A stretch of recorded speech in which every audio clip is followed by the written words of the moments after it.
Cool. And we may or may not have Benji this week, as he's doing other things. So if he doesn't show up, do we have any votes on what Benji's schlorped self should be called and act like? How about, Lieutenant Elbow? But if nothing else, he's a Grand Captain. Oh, okay, Grand Captain Elbow then. No, the Lieutenant Skinners. They're the replacements for Nazeem. Actually, yeah, he did want to skin people, yeah. I don't even know if I can do the fucking Skinner accent. Oh. Skinner! That's Superintendent Chalmers. Yeah, but I was... Is it I who am wrong? Or are the neophytes? No, it's the neophytes who are... No, what is it? Have the times moved on? Or fuck. I'm just going to look up the meme now. I've got to do this fucking I was going to say, I got it in my mind, but I can't get the wording.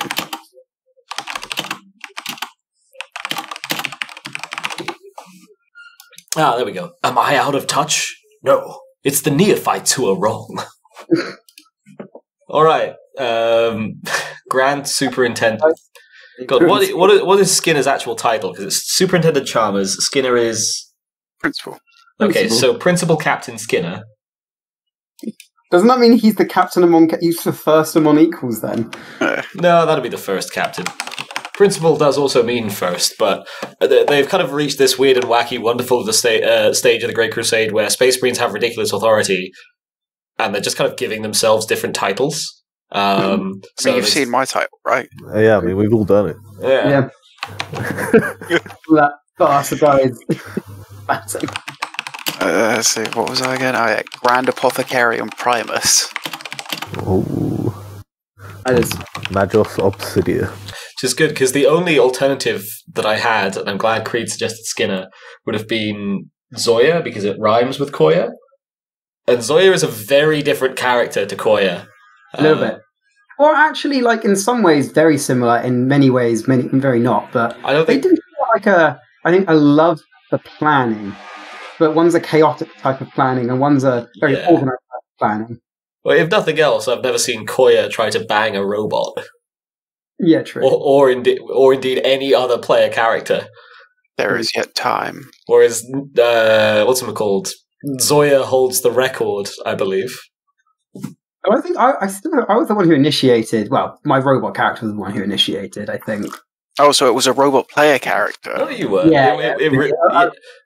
Yeah, well, Ollie was a robot at the time. So the way Black Crusade works is you roll up your character, but then you have to roll starting mutations, and the starting mutations are usually good, but they do tend to drastically alter your character. So Ollie, at the very last step of character creation, became a sort of biomechanical robot thing. Which is perfect, because I actually wanted that exact one. Love it when a plan comes together. Yeah. So also we had Sophie, who spec'd as cavalry, and then rolled lizard centaur body. So she was... she is cavalry. Well, she stuck with the cavalry thing, so she retained her lizard centaur body, but mounted it atop a second, larger and angrier lizard. Which had a jetpack. Points for dedication. Yeah. Okay. So Principal Captain Skinner will be schlorping in to replace Coayah until Benji, at such a time as Benji should show up, and otherwise, let's do some reminders. Maccy's Termi suit is out of power. Oh, yeah. Ollie blames young Nicholas for his death. Note the drop of character names there. Maccy sent out an evac order successfully. Requisition the astropath from Gaz. God fucking damn it, Nicholas. -40 for the Termi to move without power. The life map is gone from Nazeem's mind. The obsidian heart is taking major damage. Find the knight household to attack the ship and skin/servitorize them. That'll probably only be servitorizing them. In keeping with his non-schlorped equivalent, Principal Captain Skinner is, I think, probably not very keen on skinning. It's not in line with his name. No, it's the height of irony that Skinner is anti-flensing. There is a knight loose on the obsidian heart. Yeah, I think it just got to the main conveyorway, right? Kuzco has sort of gone into decision paralysis on the bridge/mental breakdown. And Maccy wanted it noted down that he could maybe, have a stretcher made for himself out of the floor. Yes. Yes. Okay. Should we do Nazeem first? What are we doing, Nazeem? Where did we leave you? I was not expecting to go first. No, I'm 20 minutes in the future still, aren't I?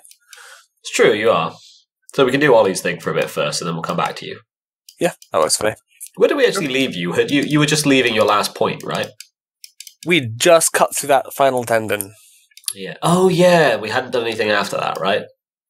Nope. Cool. So we probably shouldn't put you even further in the future. Okay. There are important things that are about to happen, so I think everyone else should catch up on first. So, in that case, the person who's most important to catch up on for the last 20 minutes, or at least like has the most actual agency in shit that's about to happen, Mr. Ollivander. Hello. Of the Macuiltotec variety. What are we doing? What is your plan here? Are you going to endanger the lives of your battle brothers by forcing them to carry you out of here? Yes.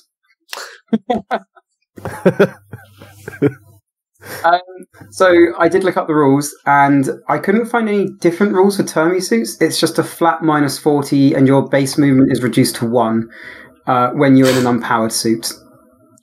Is it flat minus 40 in the raw as well? Flat minus 40 in the raw, yeah. So you are at a minus 40 to move, and your movement is at a 1. Okay.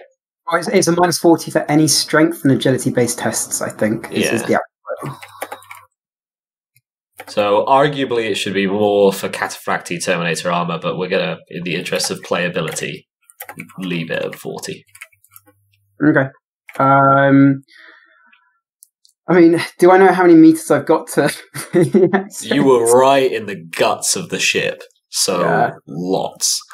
Okay, I'm going to see if... I meta know I have 20-ish minutes. I don't know that I don't have that time, so... Sorry, just to clarify as well, that's until we catch up with your Nicholas's timeline. Yeah. You have, like, bare seconds before grenades and other Akareth start dropping down through the hole above you. Yeah. Wait, I thought we... Do we not know we didn't see it behind us, did we? No, we don't really have a way of doing so either. Is there any chance I can maybe get auxiliary power from one of my... Oh, no, we'd need a tech priest for that. I don't know. Can I try and reboot my suit somehow? I don't think so. It ran out of power as well, wasn't it? It wasn't like a crash. It was like an actual hardware fault. I thought you said it had been hit by like so many bullets and shit. It may have just kind of given out a little bit. No, it was a flaw in the machine spirit or in the hardware, as I recall. Okay, no worries. In which case then, yeah. I mean, fuck it. If there's going to be Akareth pouring down through there, I believe in you, Ollie. You can do this. Your quick thinking has got you this far, even against everything that young Nicholas and the occasional Xenos could throw against you. We don't have any grenades left. We don't have any... Okay. This might be really dumb. I'm going to see if I can get my 2 remaining Termi friends to cut another hole around us and drop it. Is it 2 or 3? I forget. Did you only have 2 remaining? 2 or 3, I think. I thought you had slightly more than that. Maybe? I think we dropped 2 got killed. Yeah. I had 6 or 8. Yeah, you had 6 by the end of the session, I thought. I've had 4, 6 including me, 7 including me then. I thought it was lower. I thought it was like 6 including me. Yeah, it's 6 excluding you, if I recall correctly. It's not only 3. Okay, in which case then I'm going to ask them to see if they can cut another hole down through the floor. And we're just going to keep on going down. What, is this like cutting a circle out around your feet? Pretty much, yeah. But they're doing a bigger one, you know. We're doing like a big circle around all of us. We're just doing what we did before, really. Okay, so you're going to see if you can, whatever level of time you can buy. Okay, cool. Well, that's going to be a roll on their behalf, Ollie. That's a crew roll. Yeah, crew roll. Are they rolling at 40 because they're space marines? I believe they're rolling at 40 or under. Let me just double check. Their power armor give them a bonus? They would get their power armor bonus, but that applies after they've won. No, the power armor giving a plus, is it 30? It does give you a plus 20. 30 yeah. Might be 30 for... okay, yeah, alright. Yeah, I'll give it to you.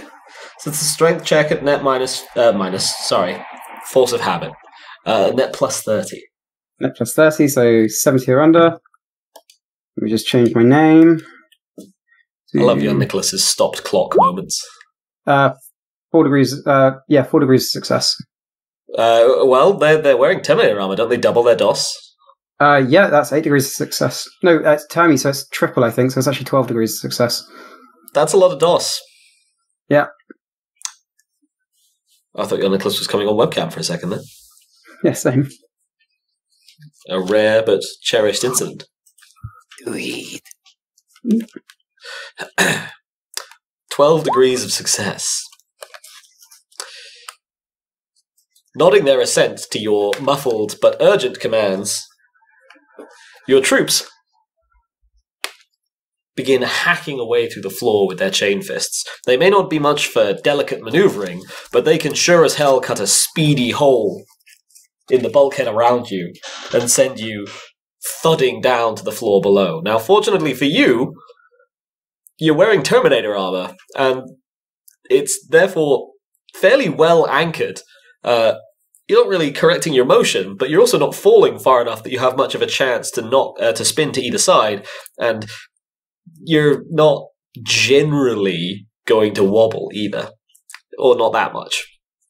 Collecting bulkhead after bulkhead as you go, your Terminators and you keep going for maybe 20 minutes, cutting through easily 24 decks. It's hard going and getting harder. Actually, I want to stop them when it seems like my lineman's ear is telling me. Do I have like a reference point from when I know how high I was? You've got not really, because you've not been that far down in the guts of the ship. But 12 decks, you've got lots of space. You're not going to fall out the bottom. Okay, it's more that I want to, because I know I'm going to guess I roughly know where the hangars are, right? I think we said that last time. You know roughly where the hangars are, yeah. Yeah, so I'd like to sort of get down to a level that the hangars, I suspect, might be around. Well, you know roughly the level the hangars that you were on, but that you're already sort of going down from there. I thought you were trying to buy time, because you've got Akereth sort of trying desperately to come in from the top as you force your way down. I was more just trying to get somewhere. Yeah, kind of like a bit of buy time, and also just trying to get out, I suppose. And then I thought I only had 2 with me. Now I have 6. I'm kind of thinking maybe I should have just asked for them to carry me. They're not really equipped for it, Ollie. They've got heavy weapons attached in one hand and chain fists on the other. I can turn the chain fists off. It'll be fine. They can turn their chain fists off, yes. It's still not really made for this level of fine manipulation. And then just like hook me under the elbow or something like that. Like, yeah, I mean, not really. Fine manipulation isn't really picking someone up, is it? Yeah, because you can just use that's a big arm movement, so you could just put the arm underneath the leg pauldron or whatever the fuck it's called. There is nowhere near enough gap in any of their fucking, like, the joint between their chunky arms and their chunky bodies, or their chunky thighs and their other chunky thighs, to pick up you, who are yourself also a chonker. If you're a regular human, probably. If you're wearing power armor, maybe. You're wearing one of the largest, bulkiest, and heaviest Terminator armors there is. You're way too thick. Mm-hmm. Okay, once we get down sort of deep enough, bought a bit of time. I want to see but we can still try and make a stretcher out of, like, out of the floor. 2 beams, big piece of metal in between. I'm just on it, they push me onto it, lift me up, and we just fucking walk. Okay. Are you talking like a wheeled palanquin or something? Yeah, I could be on a giant pallet mover. Yeah, I think that's... it's just a stretcher, isn't it? That'd be...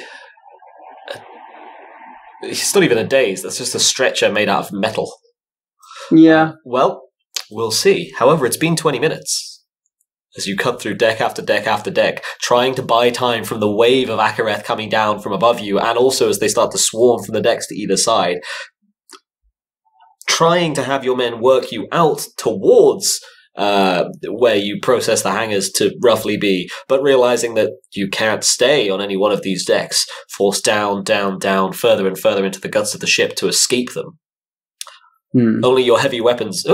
Your heavy weapons are actually out of ammunition, so only your chain fists keeping you going. And even then, there's a constant shower of explosions, which your fellow Terminators are doing their best to shield you with their own shielding and take the blows. But This is a difficult scenario. And at the 20-minute mark, somewhere else on the ship, a different Terminator hacks through a particular piece of technology. Nazeem. Yes. How are we doing? You, as I recall, let your attendant murder Terminator cut through the stuff on your behalf, right? Yeah.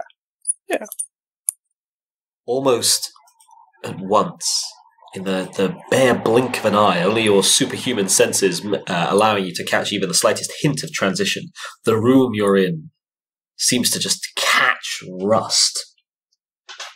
Going from surprisingly well-polished and modified, foul and alien, but in moderately good nick, to decrepit, decayed, all but broken. Essentially instantaneously. The floor above creaks and groans. The cable whips for a second, and then falls still and dead, and you hear a fierce creaking. In fact, all three, both player characters and the player-controlled reinforcement character currently on the ship, all of you simultaneously hear this fearsome, almighty groan like the ship's threatening to tear in half. And then, especially noticeable for those of you with Lyman's ears, the ship begins rapidly tilting, yawing left, as though something great and colossal was rolling off the right-hand side of it. Well, you know what? If Nick's killing me, at least he's taking himself down with it. I think that's the gun rolling off of the ship. No, I know, but I'm just implying that you may have killed yourself. Yeah. Meanwhile, frozen in indecision aboard the bridge of the Obsidian Heart. Do I get some kind of notification that it has been seen that what could possibly maybe the giant ship gun has come loose? Kuzco, you are in a rare treat in visual range of the enemy, and so as you stare off into the distance, looking at the Xenos mothership, just desperately trying to avoid listening to any of these people making demands, trying to get you to commands, trying to get you to do something, and knowing that your decisions might end in horrible fates for so many people, you notice something. The ship is covered in a spiderweb framework of rust, snaking out in all directions, and the colossal gun that spans slightly longer than its entire length seems to have pitched up, and now, no, unmistakably, it's actively rolling off the right-hand side of the ship. A nearby burning sky island just beneath it is about to take an extremely large gun straight to the face. Can't lie, part of me is tempted to see if we can maneuver the ship to catch it. It's going to land on that island. That's fair enough. How are the ships pointed? Are they, parallel to each other, or is there a slight angle that we could possibly accelerate a ramming sort of motion? Which is your preference? Ramming. Alright, then let's call me odds or evens, and if you get it correct, you will get your ramming. So why are you ramming, Carl? No, evens. Odds. I don't think that's your fault. I think that's Ollie was talking over you, and therefore your no evens wasn't heard by the gods. That's my bad. I apologise. Don't apologise to Carl. Apologise to the deities you offended. Just apologising to everyone. So I'm guessing we're parallel then. You are more or less directly parallel. Okay, then. Sorry, no, not parallel. You're head on. Perpendicular. So you're looking straight into the distance, but you're not at a slight angle. There's also not much room to maneuver at all. It's not to say you couldn't manage something, but you're going to need to bump up against both the void shields of other ships and other ships, as well as numerous sky islands that may or may not be in the way variously. Okay, there's no problem with that then. But how badly has it gone? I'm just about to completely forego any of the issues currently on the ship in favour of protecting the giant gun. Somewhere, deep in the bowels of the Obsidian Heart, Principal Captain Skinner pops out of existence with a schlorp to be replaced by Grand Captain Coayah. No, the baby's got him. No, I'm still here. It was Carl's section. I was asking how things were. That's fair. It's not even Carl's section, actually. This is young Nicholas's section. Someone's section. We're deep in the like showing how it's happening because all everyone on the mothership has realized is the ship is like suddenly yawing massively to one side. But Carl is Kuzco is looking right at the situation as it develops. Meanwhile, I suppose, Carl, did you have something you wanted to cue there? It sounded like you were going to try and do a thing. Yeah, I just wanted to organise a party to effectively go over and secure that weapon for us. So it is an absolute hellstorm out there. You'd only be able to send a starsiege. I don't care. And even if you do, there's a decent chance they're going to die anyway. Okay, now I What do about care. other ships from the fleet? Same situation. You could definitely get people sent out there. It's just that the amount of, like, the aforementioned knife-fighting weasels thing still applies. Oh, Okay. Is there Sky Island likely to like take the gun landing on it, or is Yeah, It'll Exactly. probably take the gun landing on it, unless it's especially unstable. It's a medium-sized Sky Island. The issue you might have more is whether or not the island gets blown up after the fact. Okay, well then, instead I would like to order a concentration of fire on the mothership, because I presume the heavily rusted areas are quite obviously flaking apart, and if we can just down it, No, then No. like in the back. now wait a minute here, Cole. There's 2-player characters on that ship. Yeah, I was deliberately concentrating fire on the rest of the fleet so we could take out the mothership later on with boarding actions rather than shooting the ship that had Yeah, that's part of PCs why I on wanted it. to ram it, because like, I figured if we could ram it, then like maybe we could get some like them to come back by jumping on the side of the ship or something. Who knows? But anyway, like I'm just a doctor man, not a tactician. What do I know about this? The doctor, damn it, Jim. That's my go-to for everything. A million possible scenarios continue to run through Kuzco's head, and we'll leave you to decide what you'd fancy, Carl. Meanwhile, Nazeem, what are we doing? Where are we going? What are we up to? Dying, dying, and dying. Do I have like you know how like if you look at a light for too long, you get like the afterimage, and it fades and it goes away. That with the map. Do I know roughly where not Ollie? Yes, Ollie, but Ollie's character is Maccy? Maccy. Maccy. That's the one. Yeah. I would say if you were keeping track of anyone, it's probably fair to say you might remember broadly where you think Maccy was. I know Last he's you in the heard, bridge. he issued a general retreat order, so there's like members of the murderer pulling out, there's various groups trying to get off the ship. There's a lot more people on here than you remembered. Like, Coayah really went all out, sending people to attack the ship.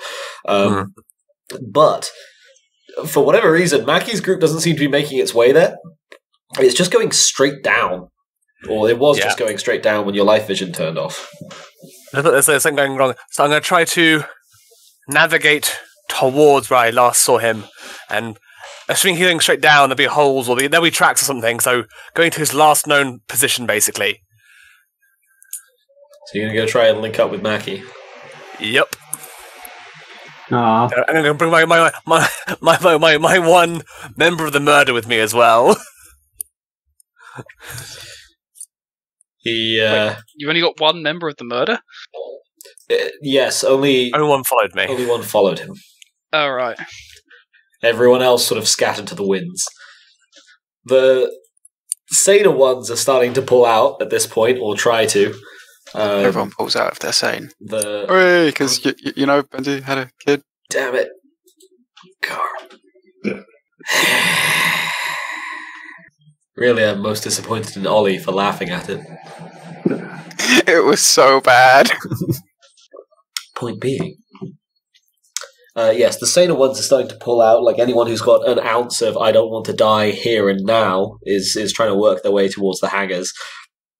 There's more than a few who are just kind of lost to it. But I mean, hey, maybe not the type of people you want to rescue. So you're going to try and work your way to where Maccy was. Christ, that's going to be a difficult time, I would think. You're going to be encountering a lot of Akareth along the way, and if nothing else, you're aware of the like swarm of Akareth who were following him as well. Then, Yeah. So you Trying know, to beeline it and like work my way. I Make sure I'm not going in their way, sort of thing. Okay, so you're going to try and work your way like down and around and get to where he last was and hope he hasn't moved too much. The most straight line possible without crossing paths with the big mob of Akareth. You can give it a try. This may go poorly for you. We'll see. That's fine, just so you're aware. I'm aware. I will remind you that you need to be in a state where you could feasibly survive in order to burn willpower. Burn fate. So, but I think we've guilted you enough that clearly you feel like you have to do this. So, I'm going to call it Navigate Surface at -30, please. You can take Intelligence or Perception. Intelligence? You said that in a voice which implied your character doesn't have a high intelligence stat. No, my intelligence is really solid, actually. Yeah, it's a character, totally. Shut up, Carl. It was his birthday, like, yesterday. Carl, what's with this sass? Like, you've gone from horny to sassy. I've just had one of those days, man. He just wasn't an angry fuck today. He's no longer like subtle fucking. It's just the angry fuck. Like, I mean, it would be like hate fucking at this point. Yeah, God, so much of this. God damn it! Beautiful. Okay. So, any bonuses at all? It was a -30. A -30. Fuck me. I don't think I can give myself this, I don't think. You're not necessarily going to fail to get there if you fail this, but you'll run into Akareth. This isn't covered by senses at all, is it? Because we get a plus to senses. I don't think Enhanced, so. It's enhanced senses, sight and sound tests. Yeah, it's... Because it's more about route planning, right? So I don't know if senses really covers it. The lineman's ear. Sorry? The ear, doesn't that help? Remember, we're not taking penalties for having the lineman's ear. You're on a ship that's currently falling apart, and you're not taking any penalties to that. It wasn't falling apart until like just now. Now it's falling apart. Yeah, but you're still not taking penalties for it falling apart. It's true. Fair enough. All right, give me your roll, Nicholas. Yeah, we inspire nothing else. Cool. Okay. All right, and let's see how this goes. I admire you choosing to join Ollie in death. I think. It's just out. What's your intelligence? 55. Oh, off by 3. But the thing, I don't think it's worth fating and re-rolling that. I don't think I'll get any better. Almost certainly not. Your odds are only 1 in 4. That's pretty good. But 1 doff is pretty solid for that. Yeah. All right. I mean, you can always try. I don't think it's worth the risk of getting 6 doff. Before we decide what happens to you there, let's check in with the other two. Ollie, what are you doing? And what's your evacuation procedure here as well, by the way, Creed? What's old Jeffson up to? Okay. I met another Marine, so I'll just be following whatever his orders are at the moment. I believe it's Meddling Nick. He's 100, like, Middling Nick is 100% not going to rescue his captain. He's been given the order to pull out, and he is reluctantly, but speedily pulling out. Alright, sweet. They got pilots? They'll improvise.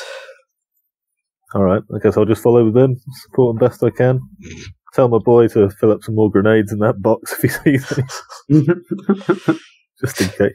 Miggins grunts and sweats heavily in the background. That's the sweat of ascent. The sweat of yes, sir. What champ. Sweaty boy. Yes, the Solian Salutaires often communicate mostly via sweat. They're a very pheromone-heavy group of people. They are, yes.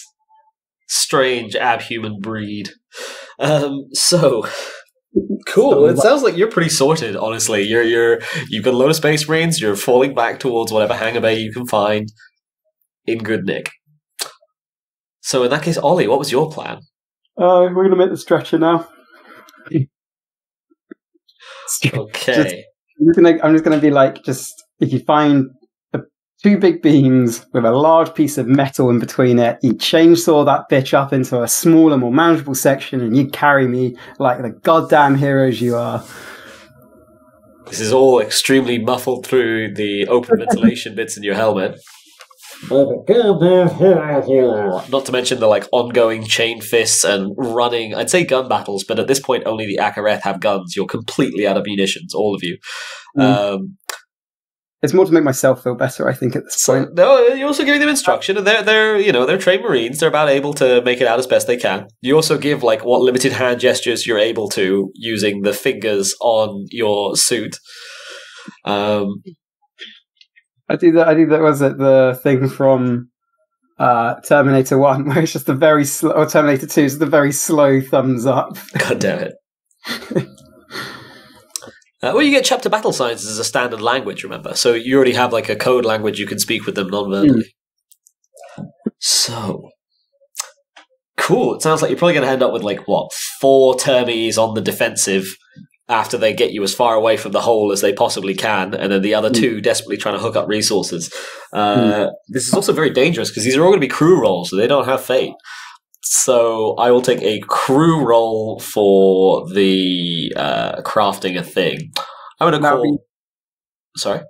Because this is going to be hacking away a section of bulkhead or whatever. Is that just a strength test? We can take strength. It still needs to be usable, and their tools are not made for finesse, and they're under extremely heavy and increasingly heavy fire. So I'm going to whack a -20 on there for them. Cool. So if it's a strength test, still get the +30. So net +10, so 50 or under. Oh yeah, they can't re-roll that. That's 3 degrees of failure. They cannot re-roll that. No, as they start chopping into a nearby likely-looking pillar, this spider web of rust starts to run through the room, and the pillar collapses almost immediately into nothingness. The next couple of pillars likewise, and then the ceiling above you starts to moan and groan, and an Akareth drops through. Clearly stunned, it's bisected almost immediately, but you can hear all around you creaks and tears as the superstructure starts rotting at record speed. I guess as the creaking happens, I know. Can they drag me in any appreciable way? They can probably push you. The ship is starting to yaw so heavily that you're in danger of falling over. You're at maybe a 15 going on 20 degree angle at this point. You can have them drag you. That's going to be a difficult roll for them. I'm going to say, okay, they've got 2 of them. They are wearing termi armor. I'm going to give them a -20 for hauling you because you are not a light boy. But they do have a lot of advantages. Yeah. Or at least there's 2 of them doing it, whilst 4 are on guard duty. Yeah, okay. We'll try that, yeah. Yeah. I think that's probably the last thing I can do before we go over to your Nicholas, yeah. Okay, so that's going to be, again, net +10, 50 or under, I suppose? Sounds like it. Yeah. Worse, 4 degrees of failure. 91. Can I have an idea? I'm going to say that it looks like the effort's clearly failing. And I would like to use, as much as I can, I'm going to tell them, leave me here. There's nothing you can do. The 2 who've been carrying you or trying to push you after you fall forward and they realise they don't have time to get you up as the superstructure starts to give way. Sir, are you sure? We've been through so much. As I can only weakly grab the hand with my hand, with the small finger movements, I'm just there. It's like, go. The chapter needs our strength. You must continue on what we have started. It's been a good battle. Now roll me so I can face them. With great solemnity, the Terminators of Havoc Squad roll you onto your back, that you might face your enemy as they scythe you down. Or more realistically, hack you apart. You get a brief salute from each in turn, and then they begin filing away. The last turns to you. Your little protege in the squad. Young... God, what's a good aging term here? Squirely Nicholas. I give him my weak thumbs up as much as I can, or a salute, or some chapter sign. Kind of. Sir, I will see that your name is engraved in the barracks for all time. All shall know your story. Someone yells from the front of the line, "Squalling Nicholas, get up here, we've got to go!" He snaps you as crisp a salute as can be done with chainfist without braining oneself, and rushes after them. The Akareth start to close in on your position even as the superstructure begins to give away. I scream at them through my helmet, "Come and have a go if you think you're hard enough." The ancient war cry of your gang, back on Terra.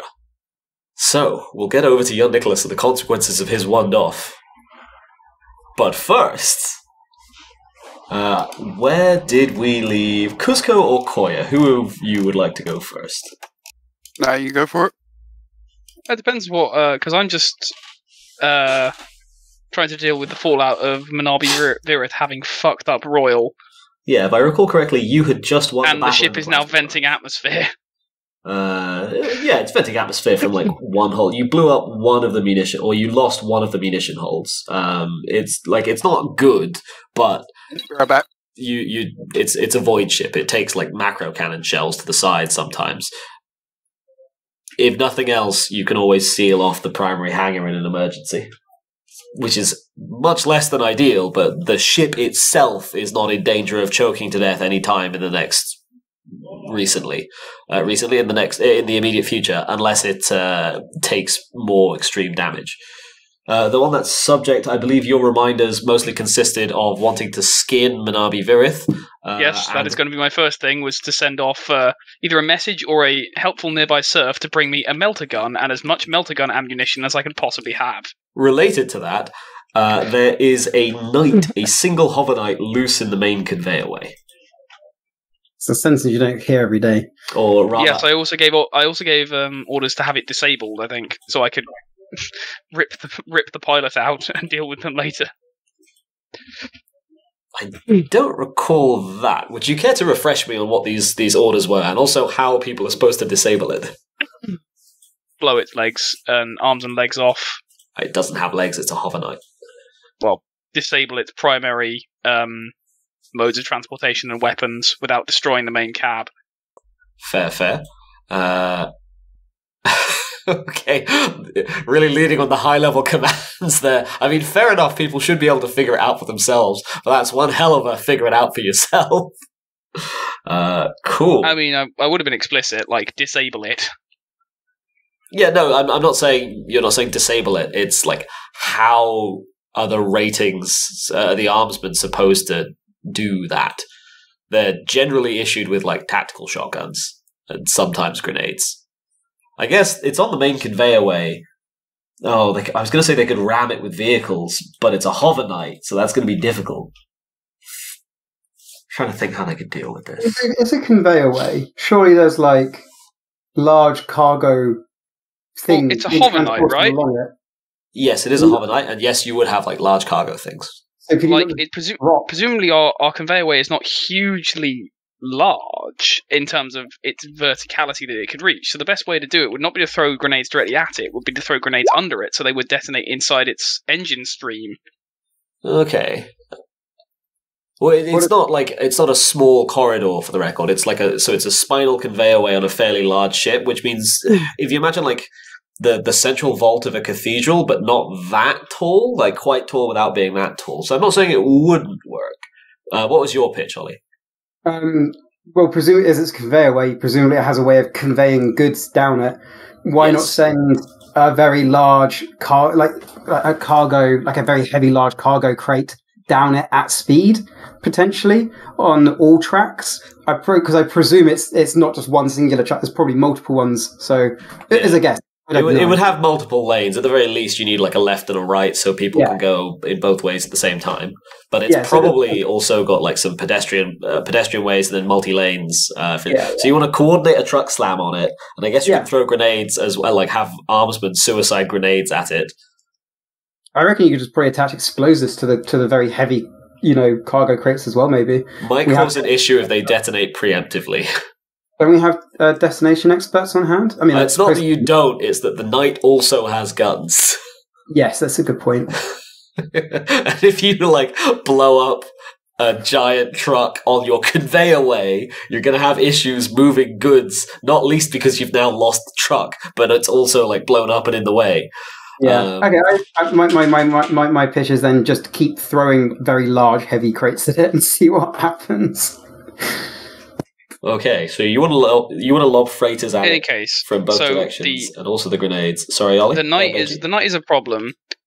Do we still have Akareth incursions on the ship, or have they been dealt with?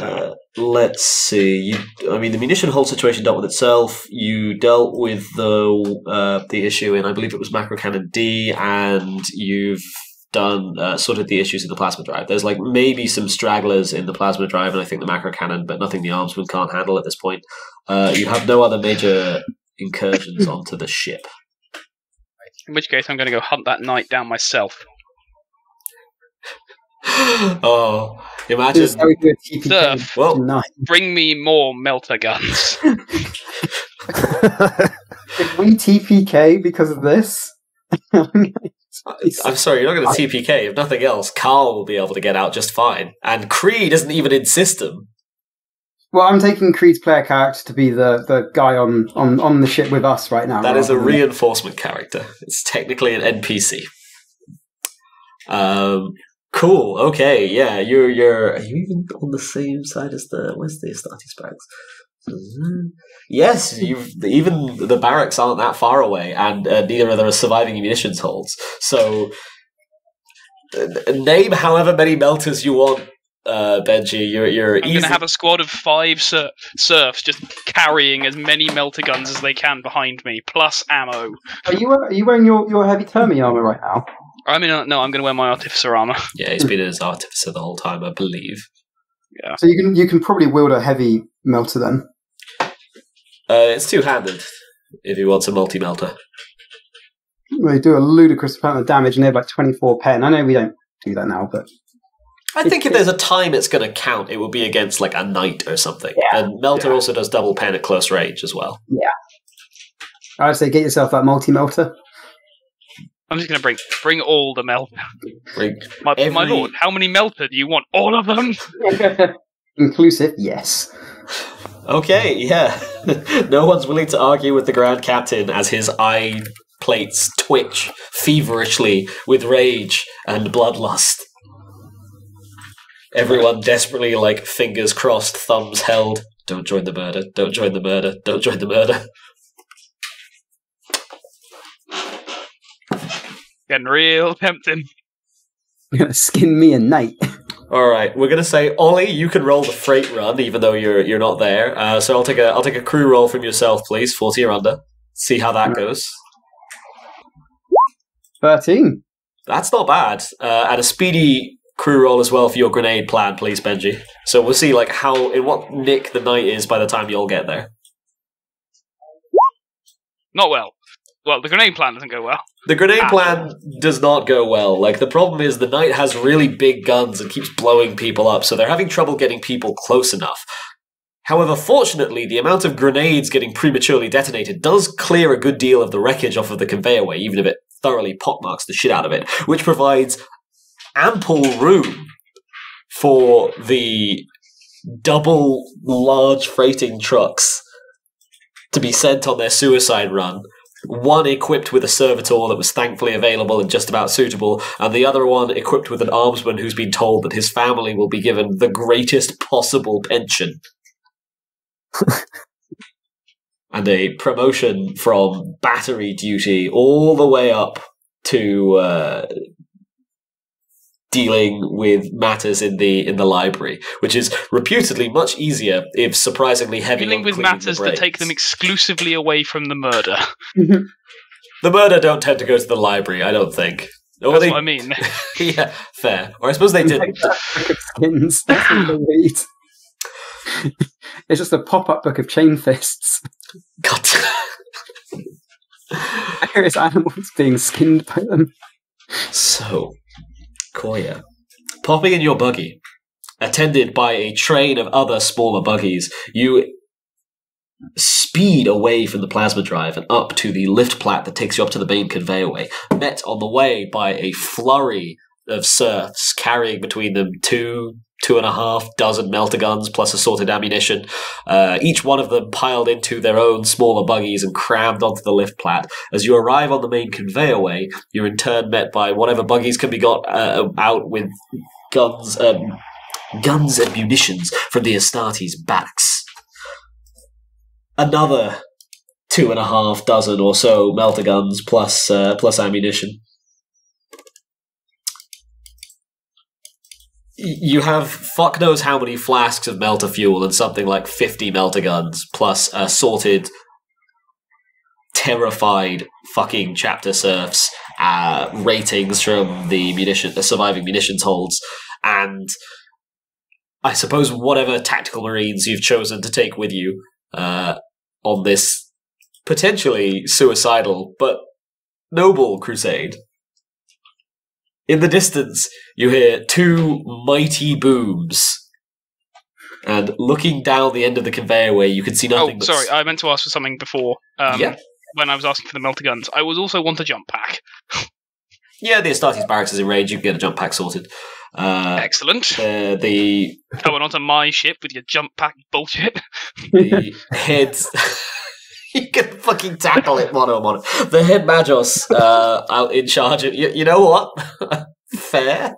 The head Magos in charge of outfitting Marines in the armory, the one who took over from an Army Verith, I guess, actually, has come personally to attend this, knowing that, this is a direct order from the Grand Captain. He's just ordered 1 jump pack and a fuck ton of melter guns. It does not take a genius to work out that something needs to be done fast.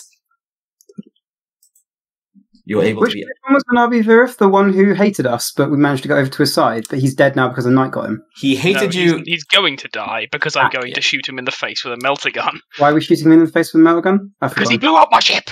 Oh, okay. Yes, I remember that. Cool. Well, it's technically he didn't blow it up, but he melted it, which isn't better. Yeah.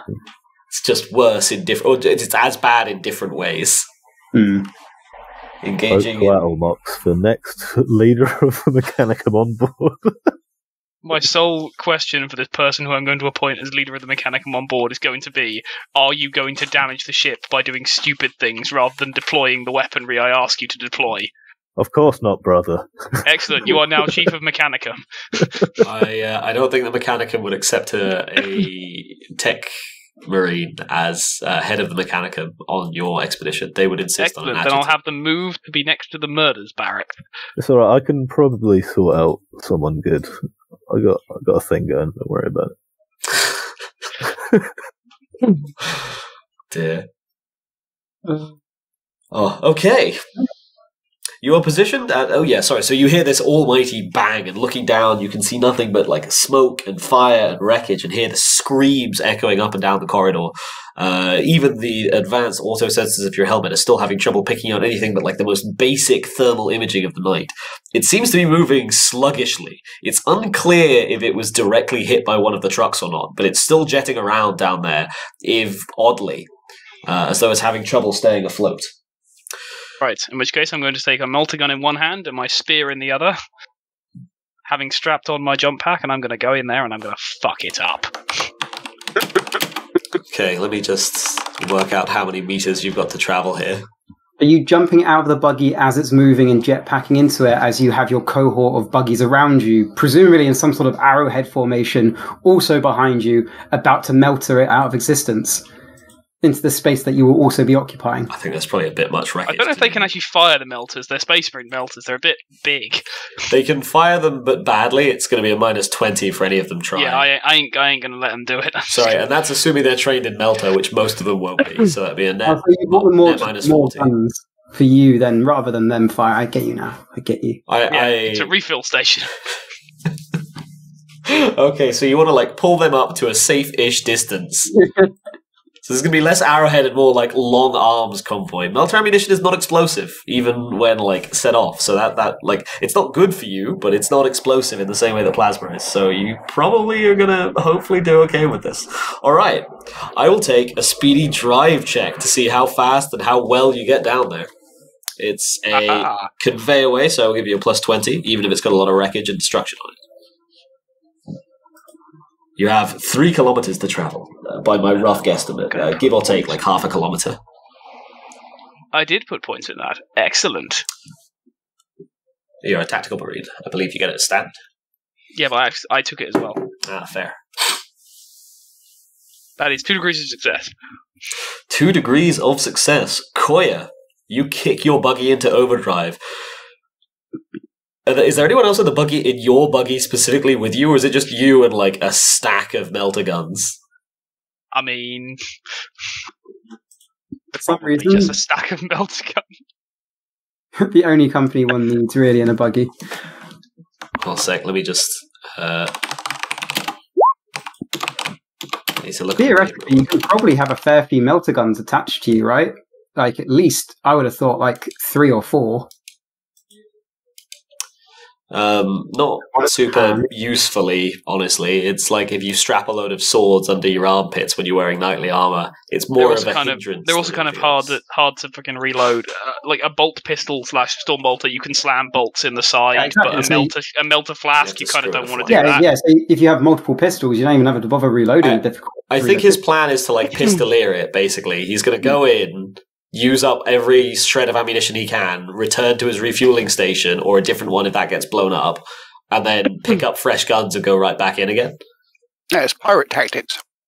It's most military tactics. That was the general. Like you did that with swords. That's why, like, a squire doesn't generally follow you into battle. They stand some ways away from battle, like a little sword caddy, holding your spare swords and shit. And when your weapon breaks, you go back to them for a new one. In my mind, I thought Benji was just going to like melter a hole in it and then just go through the hole and kill the pilot that way, like a hole in the carapace, or land on top of it and then go. No, if I can shoot a hole in the carapace, I'm just going to shoot the pilot. Yeah. Okay. So, what was your DOS? 2 DOS. You're getting ready to fly down. Your jump pack is affixed, and the new Magus of the Forge Shrine, one Drelora Favelnim, mutters a speedy prayer for you. May the Omnissiah bless your path, Matsera. It's through gritted. Yes, I'm sure he will. Resisting the urge to kill another Magos. She gives you a thumbs up. Just like that, wacky racist style, you speed away into the smoke and the fog and the gunshots. You duck and weave through wrecks and minor oncoming traffic and refugees, people pouring up and down the conveyor way, desperately trying to escape from the chaos erupting from the central lift plat. Already you can hear that some of the macro cannons have fallen silent as they're struggling to get ammunition up from the auxiliary bays, with a knight positioned directly beneath them. And then you're into the smoke wall. This close, the auto sensors on your helmet are picking out the night relatively well against the background radiation, or background heat signatures, rather. You're able to make out its large, bulky form, uncharacteristically lacking legs, swaying this way and that, and then through the smoke enough to make out its bent armoured plates. Oh, sorry, did you want to ditch the car earlier than this? No, that's fine. Allowing the car to skid to a gentle halt, passing directly beneath the night, you zoom out. And what is your pitch here, Benji? What are we doing? You've got a melter gun in each hand and a jump pack equipped. I've got a melter gun in one hand and my spear in the other. Oh, sorry, I stand corrected. Melter gun in one hand, spear in the other. A small convoy of like assorted buggies following you up from the rear. And your other buggy with like a stack of melter guns in the rear seat has just like gently crashed into a nearby wreck. What do? The night swirls and flies around above you, firing up and down either end in turn, sowing chaos and destruction. Shoot it in its robot nuts. In the name of the Emperor, let none survive. I'm going to try and do a fly past and blow off one of its arms with the melter gun. Or at least as close as I can to seriously damage one of its arms with the melter gun. Okay. Do you need an operate for jump packs? I suppose it comes standard with the training, right? You'd assume. You'd hope. I'm going to choose not to read the rules on this one. A decision I find myself making often. And yet, just as often lambasting young Nicholas for not reading the rules, because Hypocrisy, thy name is Ewan. I'm going to call it now. We're going to start calling this moment that moment we use jetpack rules. No, god damn it. Fuck you. So, it's a big target. We're not going to do individual shots. It's a huge target, surely. It is a huge fuck-off target, but also, like, strenuous conditions. You're jetpacking in an enclosed, but I suppose not that enclosed space, and trying to get through its shield. They're directional on a night, right? Yeah, ion shields are directional. They only point in one direction for cardinal. Yeah, okay, cool. So, should we say... minus 20 feels a bit harsh. Should we say net minus 15? And we'll see how it goes? With you needing, like, a lot of failures to actually miss it, as opposed to you hit a thicker chunk of armor. Yeah, to be fair, that sounds alright. Do I get half aim? No, we'd not be giving other people the attack stuff. Yes. Do I get standard attack? No. It's if your weapon is mastercrafted as the like basic weapons are, then that applies. But I think these are just like standard melter guns, right? So they wouldn't be. Well, your spear is, but I suppose you're not using that yet. We'll see how this goes. You know, should we make this a contested between you and the knight, even? Yeah, I was about to say, because it's not hard to hit, it's just hard to damage because of the shield. Exactly, so that's why I'm giving you the... I'm like, assume most of your shots are going to hit, but... whatchamacallit? Yeah, most of your shots would probably hit, but it's that some of the shots would ping off of, like, thick armor or the shield. Cool. So we'll make this an opposed versus the knight's piloting roll, shall we?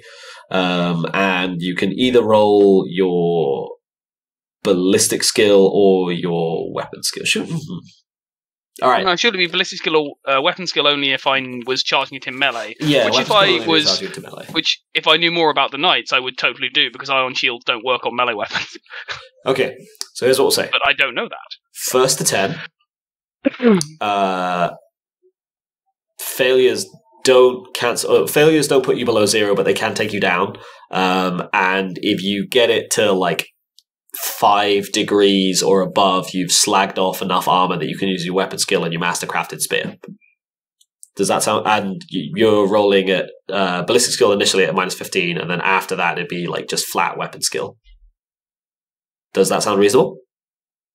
Yeah, go for it. Okay. Right, roll first. I've got a tracker going. That is 2 degrees. Is that the 5? Oh. 2 degrees no, of success. If I'd gotten a standard attack, that would have been, and I hadn't been at minus 15, that would have been 5 degrees of success. So I would literally just jetted past it, blown an arm off or something. Okay, the knight is rolling. Badass. The knight is rolling 40 or under on its piloting. That is 2'd off. Okay, so the first couple of minutes of the attack are extremely tense as Coayah jets in. His melter gun flailing, his spear being used as much to anchor himself on bits of the knight's armor as anything else, trying to get access, a clear shot rather, with his melter gun as he blasts off rapid flurries, slagging huge armor plates until the melter gun eventually runs out. You can see that servo muscles and other assorted mechanical components of the knight starting to take damage. It's already spewing smoke. It looks like at least one of the larger lorries must have hit it, or at least clipped it heavily, and it's taken a decent chunk of damage.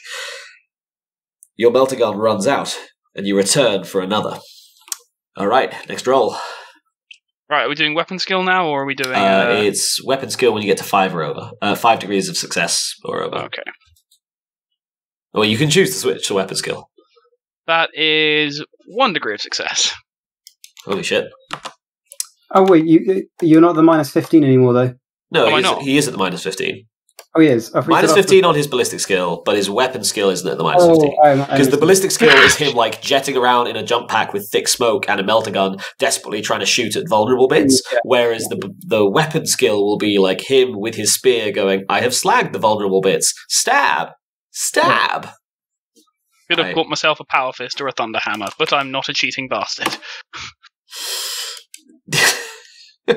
Second verse, same as the first. As the knight continues to whirl and swirl, slagging huge sections of the conveyor way around it, blasting away at close range with its weapons. almost impossible to determine what it's even wielding at this range. All you can see is flashes of of las fire or some other type of energy. Right, but I'm going to swap to melee at this point. Two-handed spear, going full sanguineous mode. Okay, you haven't got it to... Who hasn't actually appeared yet in the story. It's true. You haven't got it to the 5 degrees yet, so it's not completely vulnerable yet, so I'll give you a -10 for melee, but I guess the spear's mastercrafted cancels that out, right? And I'm better at melee anyway. That is fair. Okay. 2 melter guns in, and he switched to the spear. Let's go! That is dead on. So technically 1 success. 1 success, yeah. This is a tough fucker. You were at 4 out of 10, by the way. The spear stabs and bites deep into the servos and guts of the mech. It tries to dash you against the nearby bulkhead, and let's see. Completely fails. God damn it. Can I not... Suck. Well, at least the pilot's not having a good time. It's almost like someone rammed a fucking a fucking lorry into his engine. Had it coming. Good job, Ollie. I think you'll find good job ratings. Ollie's currently on a ship facing down a suiciding against a load of Akareth. Cool, next roll, Benji. Oh. I've lost you off cams, Ollie. Yeah, it's 1d100, that's a 10. That is 3 degrees of defense. I'm really looking forward to getting you and Nicholas to roll after this. There's so much luck going out into the ether. It really is. I'm not. I need all that luck. I'm going up against a horde. I can parry it, right? I will murder you. Ah, nice. To be fair, I can't parry the knight either. 69. Statistically, I could make the motion to parry the knight, but I cannot parry the knight. You can attempt to parry the knight, yeah. Well, I can make the motion and block, but it won't work because it's too strong. Yeah. Shoots the ground. 3 degrees success. You hit something vital. One of its arms falls slack. I'm going to give the knight a -5 for that, as now it's trying to... How many degrees of success has the knight got at this point? The knight has 0. This is where the next roll, it rolls a 1, and suddenly it's like, oof. I fucking hope so. I'll tell you what, if either of you gets a 1, I'll double your DOS. Cool. Coayah. That is 1 degree of success. 1 degree I'm of at 9, success. or... You are at 8. 8. 2 to win. Don't roll a 1. Get 1, get 1, get 1, get 1. Fucking hell. I love that it's in the same range. 2 doff. Oh, 2 doff or 1? 2 doff. I think I said 40. I shouldn't have said 40. Fuck. Yeah, it is almost exclusively in the same range. It's really bugging me. The knight continues to thrash and fly. You hear a scream from nearby as one of your melter caddy trucks goes up in smoke and flame. But you can feel yourself starting to work through. You've slacked 1 arm, 1 more to go, or maybe even, yes, is that the pilot's fucking, what do you call that? Throne. Sorry? It's the throne, right? Yeah, but the room it's in. Cabin? Cockpit. Cockpit. The pilot's cockpit is coming loose. It might be openable. 1 more. Oh no, the baby got him again. 31. That is 2 degrees of success. You're on 8. 2 is 10. See how it does in its death rows. 94. Badly. Nice. The Emperor is with me. The cockpit comes loose. With an almighty kick, after landing yourself directly on the front of the knight, you pry the, could have forgotten what it's called, armor glass loose. The shocked pilot inside goes to snatch up a las pistol and shoot at you. But they're almost... sorry. I'm just going to let him shoot me with a las pistol. It's a freaking las pistol. I'm in Astartes power armor. You pause noticeably. The las pistol pings harmlessly off the Aquila on the front of your chest plate. You have a brief moment where you can act if you'd like to. Thus is the price of defiance. I'm just going to grab them and just wrench them out of the throne. Oh, that's going to be painful. Oh, yeah. That's the point. Well, you fucked his roll to land the knight on your... or indeed do anything, which means you physically haul him out of the knight and, I guess, toss him? No, I'm just going to grab him and I'm going to jet back down to the ground. The knight collapses onto its back in the rear. The man goes to... Okay, I'll take a speedy agility roll as his arm, still clutching the las pistol, comes up to his head. Son of a bitch. I'm going to fight that. Undo. That's cheating. You can't roll a 0. That part of 1 degree. His gun gets so close. He's already pulling the trigger down by the time that you manage to... I'm going to cut his hand off. Bring the spear down. His finger succeeds in pulling the trigger, but by the time that the bolt has left the gun, his hand has already been sliced and the shot thoroughly no longer lines up with his head, pinging harmlessly off into the void, and then less harmlessly into a nearby rating. The man screams and whirls, but you're relatively easily able to crush the stump of his arm shut so that he won't bleed out, at least until medical attention can get to him. And then they'll let him bleed out. Oh, he's not bleeding out. And let's check in with Carl on the bridge. Kuzco, what are we doing? You're muted, I believe, Carl. Oh, no, he's not. Thank you. Oh. I was muted on my mic. Fair. I'm going to request an update on all major ongoing situations that take priority. I think people are screaming the updates around you. The Magos Adjutant is dead! Coayah's requested every melta gun on the ship! Coayah has charged the knight solo! Coayah has... Manabi Virus die? He's reported MIA, so there's lots of hysteria. Fair. Coayah has killed the knight! The Xenos mothership is collapsing! We've lost a cruiser! 2 of the Xenos cruisers are down! Wait, hold off. We lost a cruiser? Yeah, bag of weasels. Losses are expected. That needs to be one of the ship names from now on. Bag of weasels. Bag of weasels.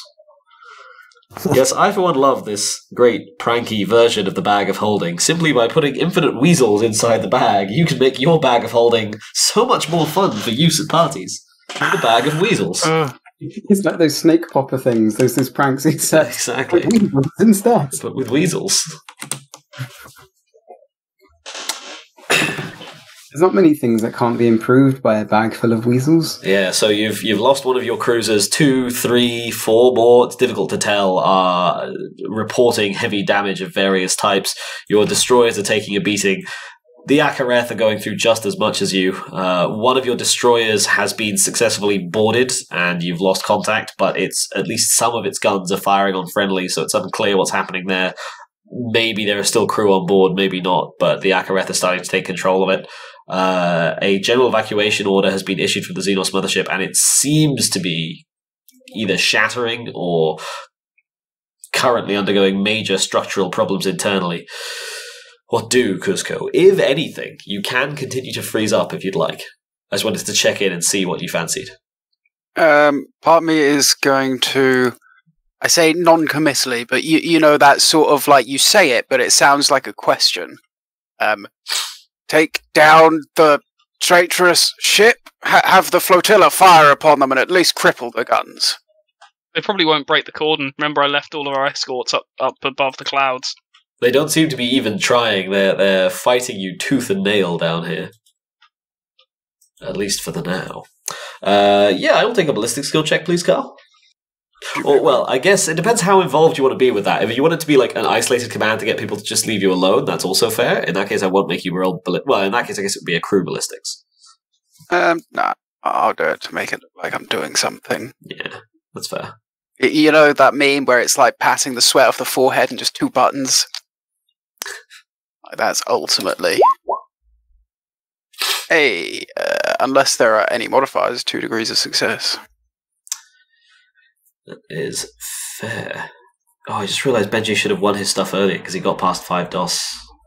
Ah, well. 2 degrees of success. So, you have 2 other nearby destroyers shift their position slightly so that they can bring their own guns to bear on the traitor, or potential traitor. And its remaining crew are rapidly sent hurtling down to the gas giant, along with their Akareth boarders. This operation, however, does buy you some time to ignore other situations, including the mothership and the situation with the knight, or Coayah, and whether or not Coayah might be dead. There's reports coming in that he killed the knight, but also that there's still laser fire coming out from inside the smog. It's chaos down there, essentially. So long as I've procrastinated any real responsibility, then I call that a success. Is fair. A win for Kuzco, not necessarily a win for anyone else. Alright. Let's check in and see how Creed's doing before we finally find out the results of young Nicholas's one-off. For Captain Jeffson, can I get a... Tell you what, we're gonna give you a weighted odds or evens. So it'd be an odds or evens, but if you get under 100 anyway, then you win regardless. To see how your route to the hangars is going and whether there's any ships left. Call me odds or evens, please, Creed. Evens. Odds. You are encountering stiff Akareth resistance.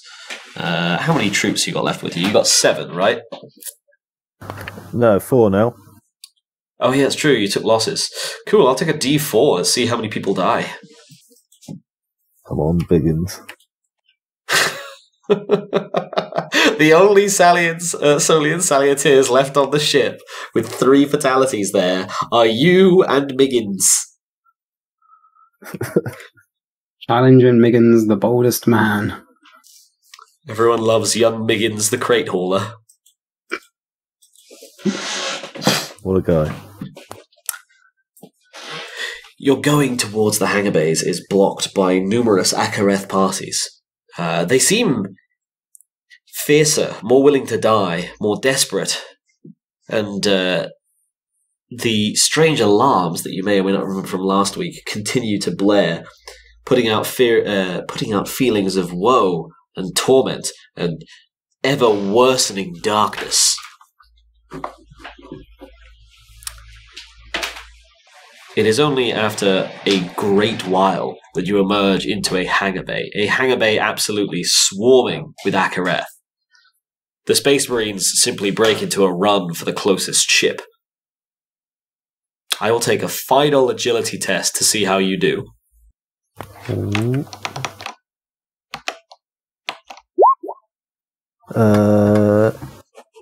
That would be a narrow fail. I'm going to use my fate. Last fate. Oh no, the exact same number. Yeah, my agility's 40, so 1 doff. With 1 doff, your last remaining Soliant Salutaire, Miggins, Not Miggins. snaps you off a crisp salute. Miggins! I got this, sir. Head for the ship. I'll cover. And with that, begins hucking his remaining grenades every which direction, drawing fire as best he can. It gives you just enough covering volleys to get to the craft as the last of the Space Marines arrive. They bodily hurl the Akareth pilot out, and middling Nicholas up in the cockpit starts hammering at buttons. I swear I remember how to drive one of these things. Taking on a slight mechanicum tone, even for whatever reason. Perhaps to seduce the machine spirits. Baby, you want some drive? You've had just about enough time to slam yourself onto the deck and start scrabbling towards a nearby harness when you hear an almighty explosion from behind you as someone finally tosses a grenade back Miggins' way, and his crate goes up, taking him with it. Miggins. He will be remembered. So many names are getting permanently carved in bulkheads when you guys go back to the ship. Jerkily, the craft takes off, and you begin zooming out of the Akareth ship, making an uneven, drunken bumblebee path up into the upper atmosphere towards where you hope friendly destroyers and any cruisers will still be waiting. It is extremely surprising to you that there are as many ships as close by as there can be down there. And your eyes take extreme damage almost immediately from the amount of unshielded las fire at a capital ship level being poured this way and that. Not a capital ship, I suppose. They're only cruisers. Is a cruiser a capital ship? I don't think so. A battleship's a capital ship, right? I think Grand Cruiser is the smallest capital ship you're going to get. Yeah, I could see a Grand Cruiser. That would be fair. I love Grand Cruisers. Got such a weakness. Captain Jeffson has successfully evacuated, along with middling Nicholas. Meanwhile, young Nicholas, Nazeem, 1 degree of failure. The ship is collapsing all around you, and at this point, the after image in your mind has almost completely worn off. You're muted, by the way, young Nicholas. Yep, I know. Has almost completely worn off. You fought your way through 2-3 dozen minor groups of Akareth, but you're starting to come up on heavier and heavier clumps, and each one slows you down drastically. By the time you get to Maccy's last known position, there's no way he can be here. He must have moved on. You come on a room filled with 20-30 Akareth, most of them swarming over a small area of rubble at one side, surrounded by rust-strewn bulkheads and collapsed rockreed. What do? I'd like to check my friend or foe tags. Trying to find Maccy. He was in this location somewhere. He was in this location somewhere. You're getting nothing, I'm afraid. There are also more Akareth following you from the rear. Is there a clear path of rubble where, like, chainfists were used to, like, burrow either down, sideways, or anything like that? You can see a path leading away where chainfists were used to burrow out. And then also there's one, like, this is the place where Maccy was when your life sight faded. So there's the, like, hole in the ceiling through multiple deck layers. Oh, what, going downwards? Yeah, going downwards. I am going through that. Yes. Wait, you're what, sorry? Wait, it's going down, right? So they no, keep going. It was going down to where it is now. It's sorry, so you're at the bottom. You're at the bottom of that shaft. Yeah. And I can't. Oh, okay. And I can't see Maccy anywhere. I can't see any armor, nothing. No. But for one doff, you are noticed by the Akareth almost immediately. Guns start flashing your way. Otto and Laz. What do? All Marines. Obviously, this is like early campaign stuff. Yeah. But all Marines have Silesians, right? Or some level of no. Okay, cool. So it's just. Could you detect my thoughts though? Only if he knew you were there. Even then, no, not with Silesians, because it specifically gets psychic phenomena. You thinking is not a psychic phenomena. Exactly. What are you doing about the Akareth shooting at you, young Nicholas? I'm going to make a decision to. You've probably still got grenades. That's a good point. If I'm under that rubble and you hit me with a grenade under that 5 seconds to answer before I make a decision on behalf of your skin lust Terminator. Throw a grenade at the enemy and shout for Maccy before the grenade explodes. And if I hear nothing, I shall continue on the chainfist direction. Well, you're not going to hear nothing. You'll hear the grenade. Didn't shout back. Clearly, he's not here. I'm really hoping the Akareth with a mighty cry of Maccy. The Terminator next to you, sir. My name is Phillippe. Then the grenade goes off. Maccy, you're buried beneath a thick sort of swarm of Akareth, all of whom have got whatever cutting tools they've been able to access. Fortunately for you, nothing too energy powered. So they're mostly hacking away with manual tools, and as a result, the going is extremely slow. They're trying to break into your armor, but it's not that they've had zero luck, it's that they've not managed to get through to you yet. Other than in like a few minor places where their tentacles don't seem to be able to reach particularly far. I would like to make a -40 strength test to attempt to stand. Well, I was up against the wall, right? So. Oh no, you fell over.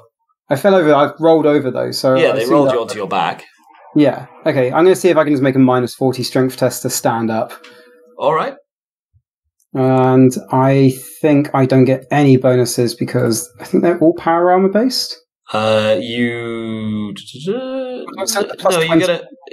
get a +10 still.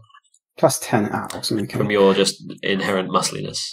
Also, -30 total, so that is strength 30 or under.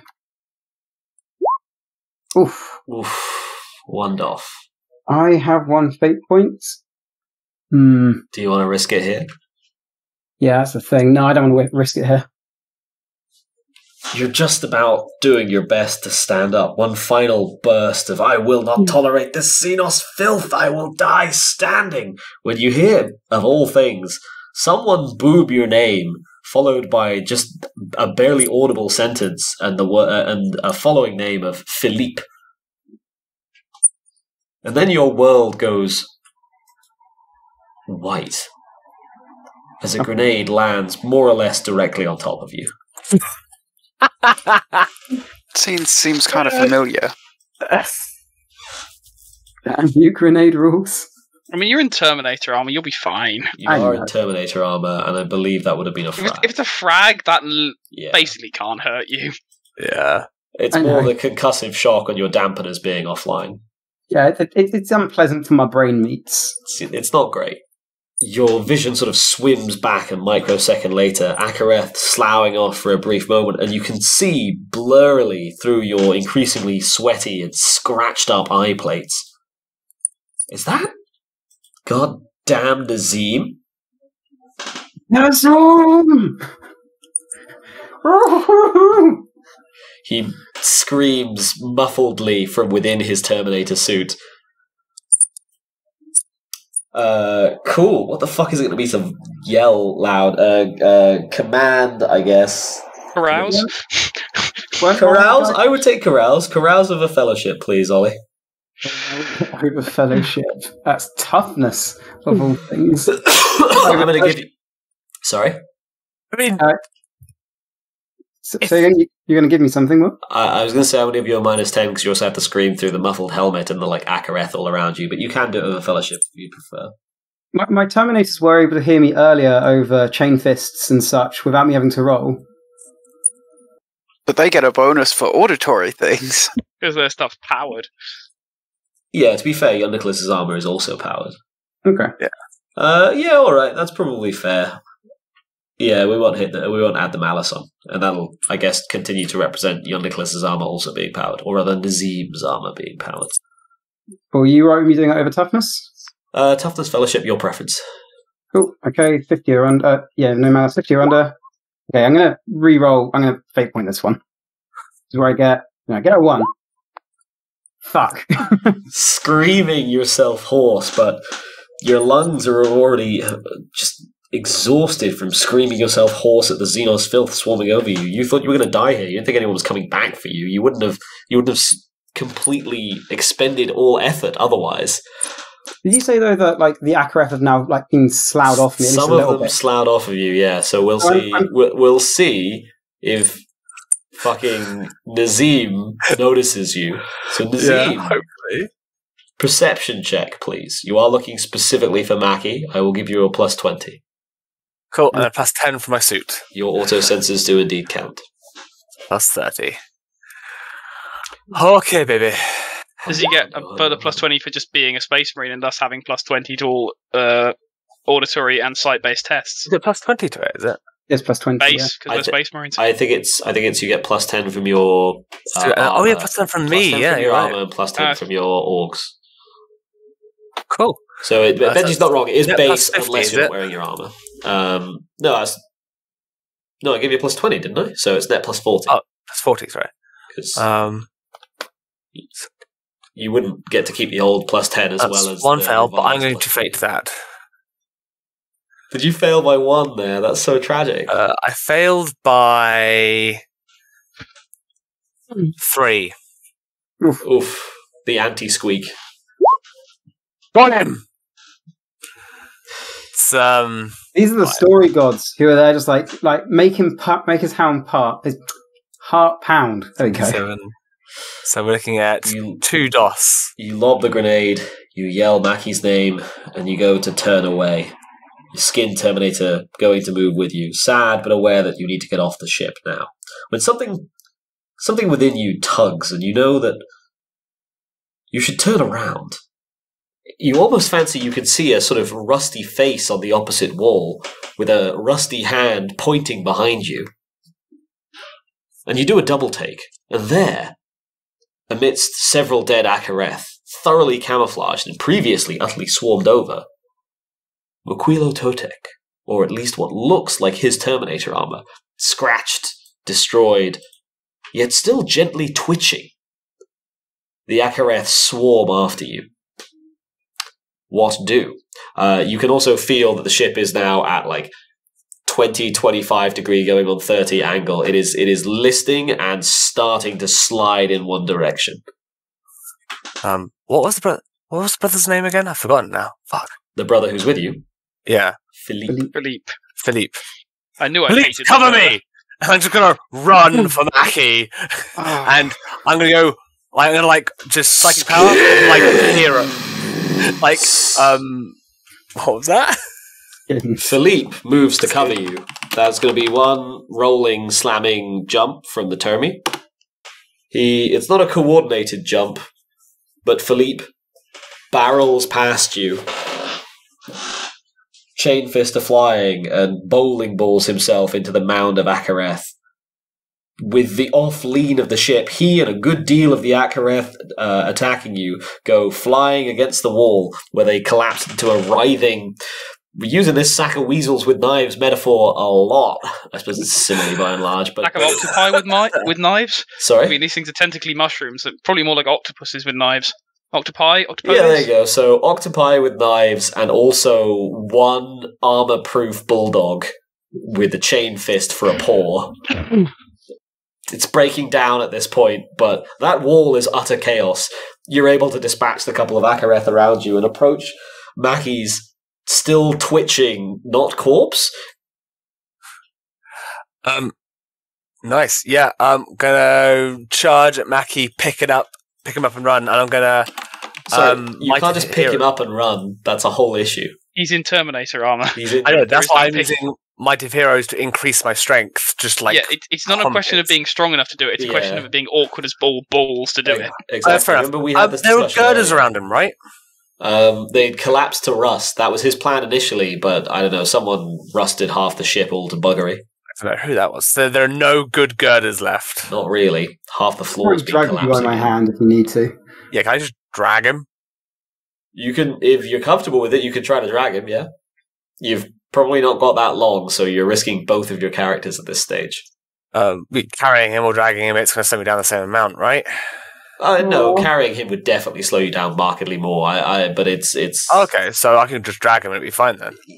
Well, no, my point was you can drag him or abandon him, or I guess. I'm dragging him. Fuck it, I'm not abandoning him. No. That's why I said because Nick didn't respond to the out you gave there, Ewan. It didn't even occur to him. No, it's not an option. Fuck that shit. I'm grabbing Maccy and we're going. I'm Might of Heroesing this and going. Alright, declare Sire rating and cast. I can fetter at half and it puts me up to max. Yeah, you can if you want so to. I'm rolling cap, so I don't even have to cast. I can just fetter and roll at cap. Okay. Get a fairly strength stuff, that is. So this is like strength stuff I can grab. I'm assuming like the grab and drag him is going to be a strength check. Yeah, that will be a strength check. Probably a strength check. You might have something for like getting out along the way. We'll give you a couple of rolls. Yeah. Oh, if there are any negatives, if I have a bonus from Might of Heroes, will that counter out the negative? How are we doing that? No, not even slightly. You're looking at an extremely heavy negative here. Okay, so if I cut... For dragging him, you're looking at like somewhere like a minus 50, arguably more. So I was going to say, if I cast higher, will that offset that? Even though I'm at cap right now. I would say so. Yeah, we wouldn't like overspill you. I know it's rare we get into this grey area where actually exactly. Yeah. But yeah, no, it's fair. So Benji So gets in which case, I will cast it normally, and I'll cast it at psi rating 4. What was that, Ollie? I was going to say, like, so feels like the power scaling is weird there, just because Benji only got a -15 for bodily tackling a knight. I didn't bodily tackling, I was close range firefighting a knight, and the 15 Yeah. was mostly because I was trying to shoot through an iron shield, which is a directional, like, energy shield that I've got to try and get through. He's trying to lug Terminator armor around, which is, like, mine was difficult, his is near impossible, not just because he's not strong enough, but, like, have you ever tried deadlifting a really fat man? I know. I mean, I'm wondering maybe it's more you get Plus- Phillippe to help as well. Oh, yeah, that'd be it. Not to mention the fact that you're like under active assault by the Akareth, and the ship is falling apart around you. You know, in that case, I will cast Might of Heroes at psi rating 4 instead. I see. So then I get It's fine. If you want to be a coward and not push, that's all right. You just let Ollie die. Hey, he's not pushing, he's pulling. God damn it! I will fucking get in the corner, Carl. No, I missed. Plus 20, yeah. Cool. Alright. So, yeah, psi rating 4, and I shall cast. Okay. Oh, Fuck my life. Emperor says yes. Emperor says yes. What's your DOS? That's gonna be 7 degrees of success on that psychic power. All That's right. 21 degrees. Oh, no. This is psychic, not strength yet. What does DOS give you in this instance? I don't know. I don't think it does much, unfortunately. Because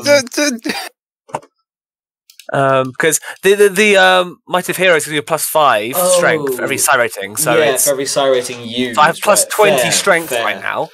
But the psi stuff, I'm not sure what the Yeah, no. So the like 7 DOS is more narrative than anything else in this instance. As you feel something well up within you, it's almost like your psychic Is this the power extrusion of friendship?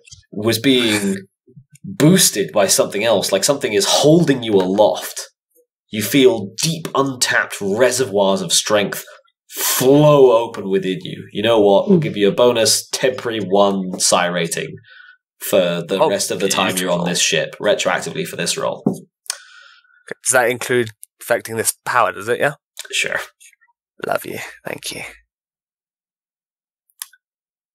So, what is your modifier for that from Might of Heroes?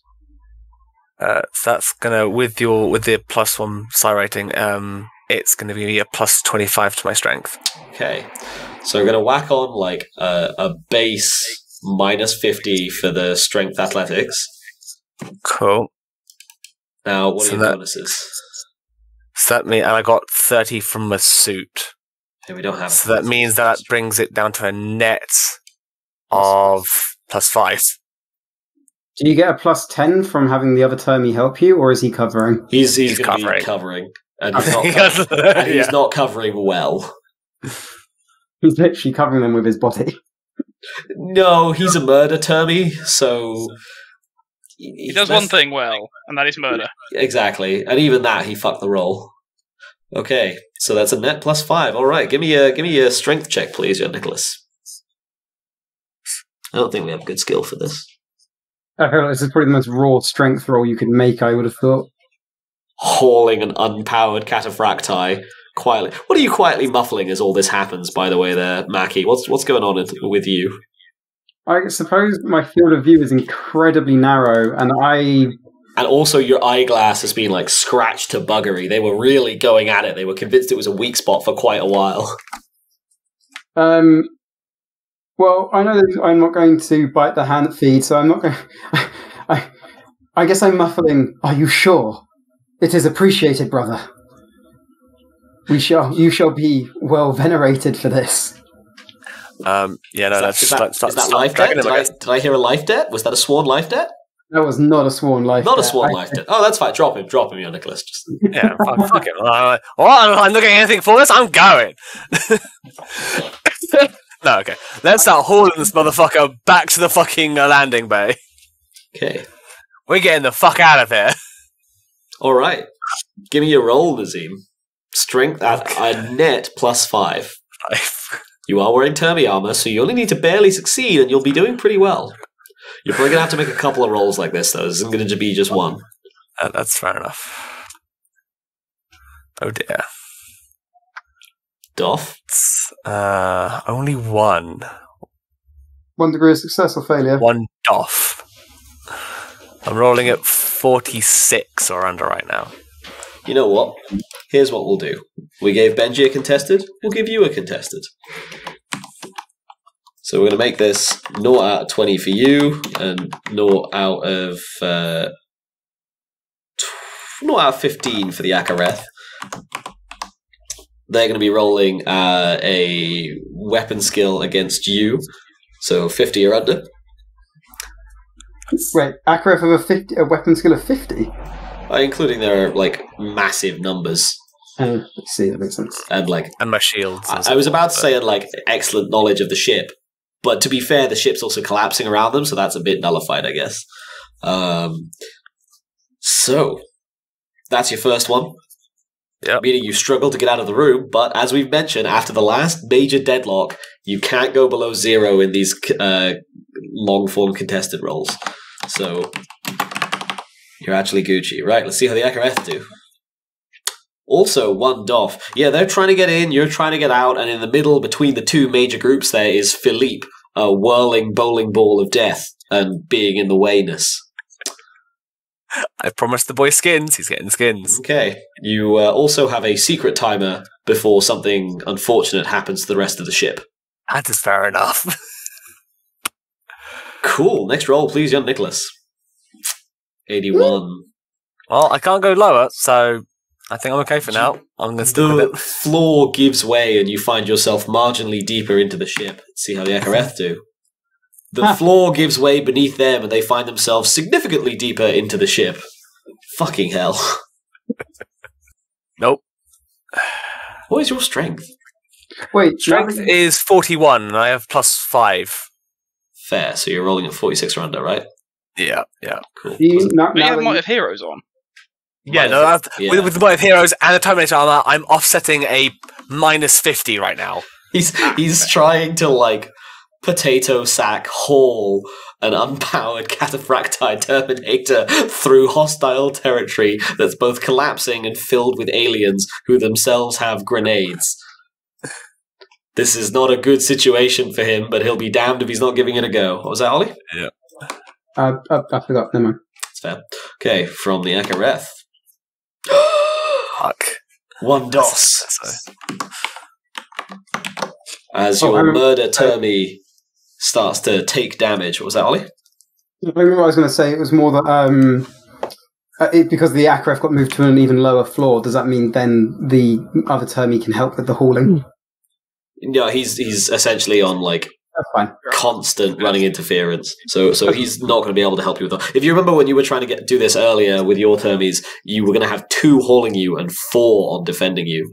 And also, he's not in a great state. He could basically latch on to 2 things at the moment.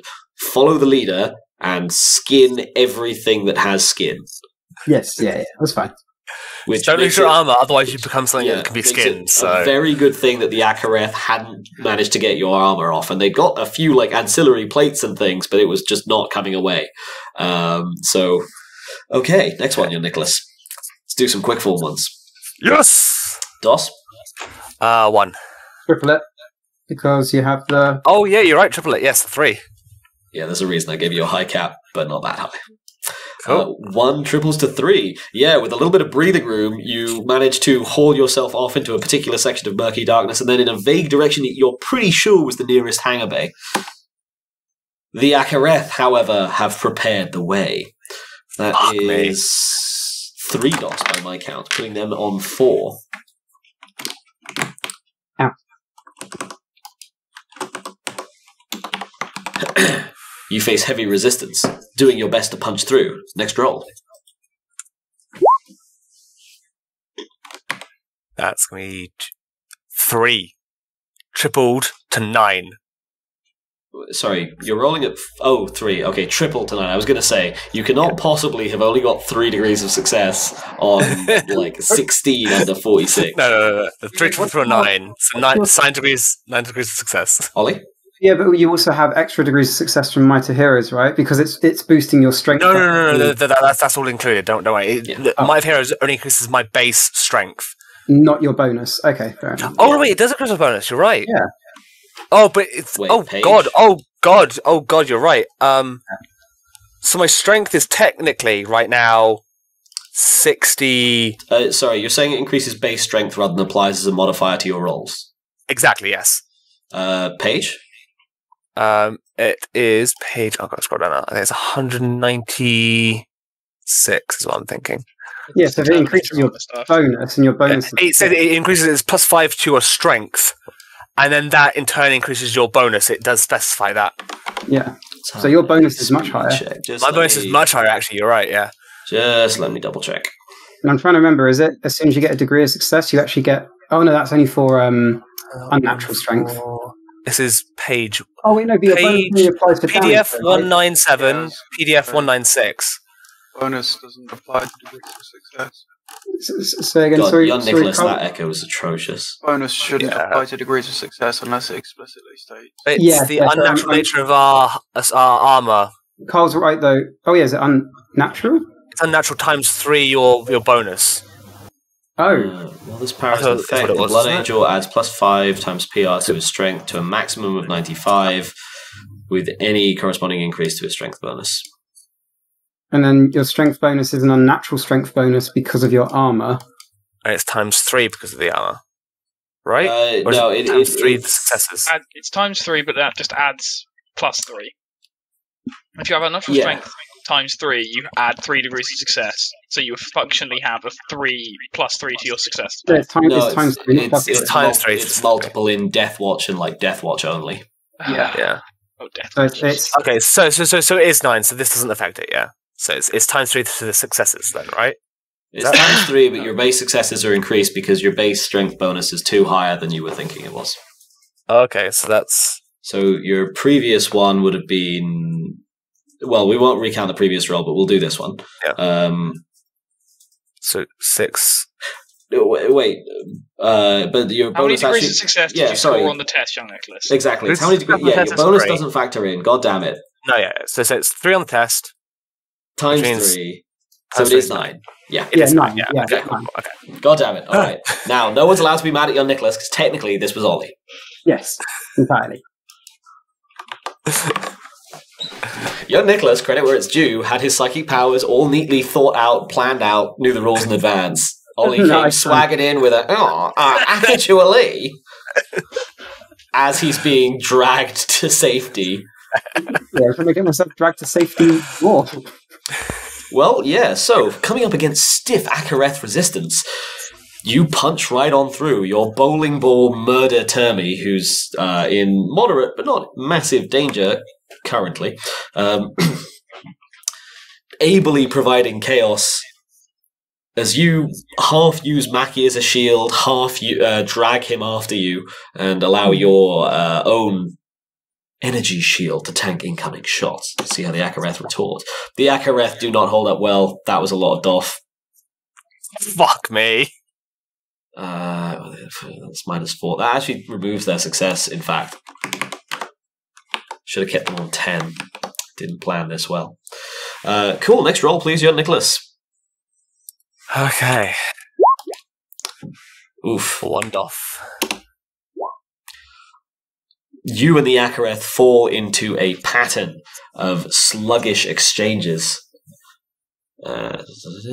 Sluggish exchanges of fire and brief bursts of melee. It's slow going and the ship continues to disintegrate around you. I'm going to fate that.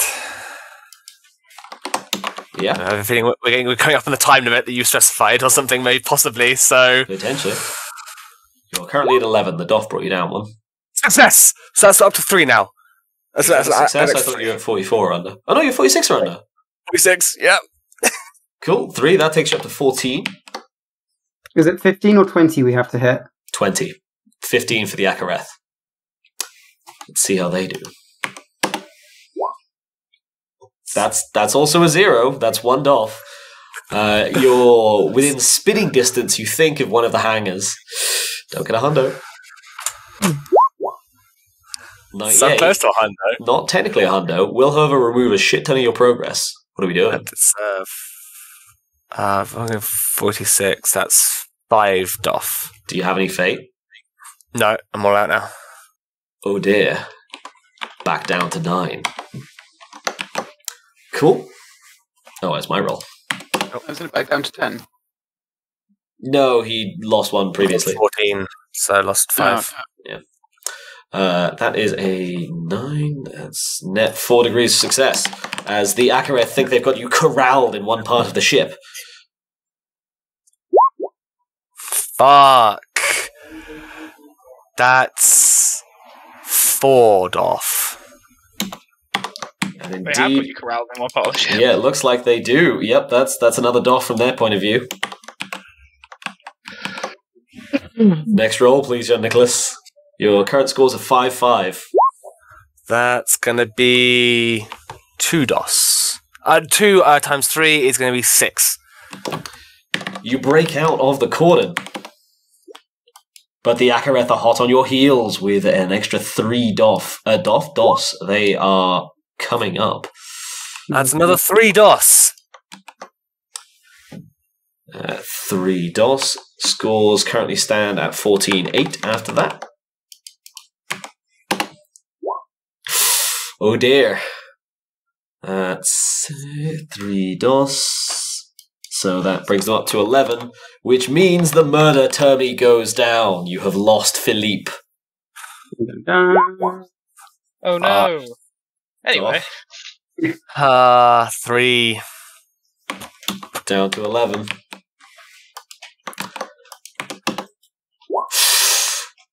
Fuck, I think they just won. They're 1 short. They're currently on 14. 14 out of 15. No, 1 DOS. 1 DOS, triple to 3. No, 1 DOF. Sorry, 1 DOF. Oh, takes you down to 10. Fuck. Now they've won. You're corralled, locked in a room. A smallish, maybe once a storage bay. The vehicles in here are rusted and broken. The Acareth outside have pinned you down, forced you through room after room after room, corridor after corridor. Those weird internal ski things they were using previously, I think only Maccy's fought them so far, kept you off of most main conveyor ways, and you've just not been able to find your way anywhere. They're coming after you with such vim and vigor and almost uncharacteristic hatred. This is it. When the loudest metal screaming you've ever heard in your life overtakes the ship, and the wall on the opposite side begins to shudder, and then peels away as the Acareth mothership starts to snap in 2. looks to be them.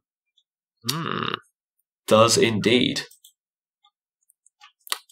You have a fairly brief window of perhaps somewhere between 10 and 20 minutes before you fall into the gas giant's gravity well and are crushed to death. No, that's okay. Is there an island beneath us, by any chance? If there is, it will 100% be smashed to tiny little pieces by the falling craft. Being exposed to the outside now, Mm-hmm. can I get any message through to the Obsidian Heart? I will take a logic over intelligence at a -20. Long-range comms were down, but your machine spirit might be willing to really try and push it. And like, Machine Spirit, if you want to get out of this as much as I do, we need to get this through. Was that an int? Wasn't it a roll? An int roll, right? It was an int roll. Logic over int at a -20. I make it with 1 DOS. Just. Meanwhile, on the bridge of the Obsidian Heart, Kuzco, you've been successfully using a new strategy of prioritizing really minor targets in order to not have to deal with major strategic decisions. Some people are clearly aware of this, some people clearly aren't, but the point is you don't have to explicitly deal with a lot of this bullshit. When a priority comms is relayed up, It's not two-way, you can't easily reply, but a garbled transmission from, of all people, Nazeem comes from inside the Xenos mothership at just the moment that it begins to snap, not quite in two, but sort of 2/3 on one side, 1/3 on the other. You can't make out nearly anything other than the words evac and urgency, which may or may not have been emergency. I'm going to immediately prioritize the rescue of senior officers above all other field operations outside of the ship. Yes, as I don't know why you're hearting him, Ollie. He's been deliberately prioritizing whatever minor things he can get his hands on to avoid doing major decisions and not having to involve himself with major targeting solutions. Organizing a rescue operation? Perfect. I mean, it works for me. I think it works for Nick as well. I mean, this is a win-win-win situation.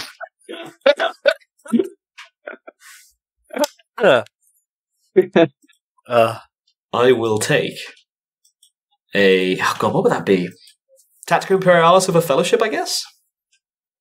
You've got your crew on hand, and the hangars are working mostly, so we'll give you a +10. This is rolling at 40 or under. Hey, 2 degrees. 2 dots. Okay. And last roll. I wouldn't have made you roll all this, but they did fail the other rolls. Piloting for the craft. I presume this is a crew roll. Yes, unless you want to, I guess, direct Coayah onto it or something, maybe. That's right. Coayah now has piloting, right, Benji? Yes, I do. I'm a little bit busy hunting down Manabi Mirith, though. Oh, you are doing that then, Yeah, right? very important work. Meanwhile, as 2-player characters die. No, it's fine. Because in character it makes more sense. And also comms are probably a little bit patchy. Hey! That is 1 DOS. The Akareth outside the room are still trying to bust in. You've sent your SOS, Nazeem. All you could do is hold out and hope that a rescue is coming and that it gets here before you fall into... Well, you always kind of thought you'd die in the void, but this is less the void and more of a sort of gaseous soup. Nazeem's story began in gaseous soup. Will it end that way? It'll definitely end in gaseous soup, but which gaseous soup will it end in? Which gas and which soup? 'Tis the prophecy. Oh man, I really want a 3E for Dark Heresy that includes the fucking death system from Warhammer Fantasy. Just so we can give young Nicholas dies in gas-related incident. I'd like to, with the Akareth transferring to the door behind me, look out and just survey the view and try to prop Maccy up so he can see as well. It's like, isn't it beautiful? I appreciate that. Do you feel my hand twitch as it tries to, I don't know, close around your hand? I don't know, wherever you're holding me. It gives a battle sign, I suppose, of thanks. Appreciated. Gently clasping your giant power fist in his as best you can around the awkward chain blades. As the Akareth try to break through the barricaded door, you sit back and watch as your vision yaws upwards. Your perfect, hyperactive Lyman's ear, not perfect, your hyperactive Lyman's ears telling you as every single degree of rotation spins through. You feel yourselves begin to pitch backwards, backwards, backwards into the gas giant. It's like falling asleep. Only Except nothing like falling asleep. surprisingly slow, crushing death. Well, you know what? If I was going to fall asleep in a deadly way with anyone, it would be you. All I can see at this point is that bit from fucking Rick and Morty where Rick just goes, I'm okay with this, I'm okay with this. And the rescue comes and immediately, I'm not okay with this, I'm not okay. The skyline is a medley of colours. Most of them intense to the point of being utterly blinding, visible even through the scratched up lenses of Maccy's Terminator suit. Ships fight and die in insanely close combat. Islands explode. The last few Imperial Army regiments are blown out of the skies. And the few Voidcrafts still operating and knights still on the field are thrown this way and that. When a single, isolated craft comes barreling out of the skies above. Captain Jeffson.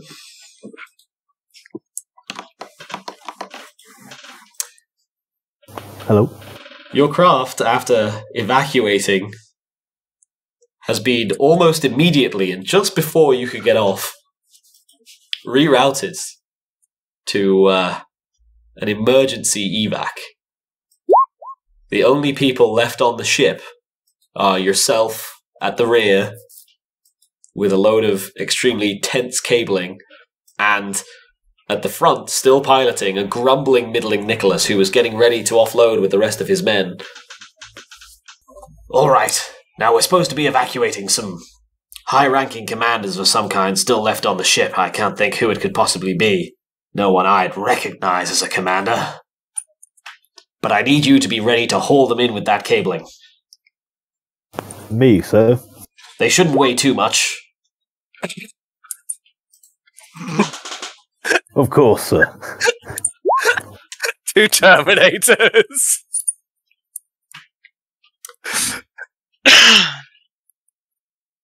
The craft. How much could you possibly weigh? I know, right?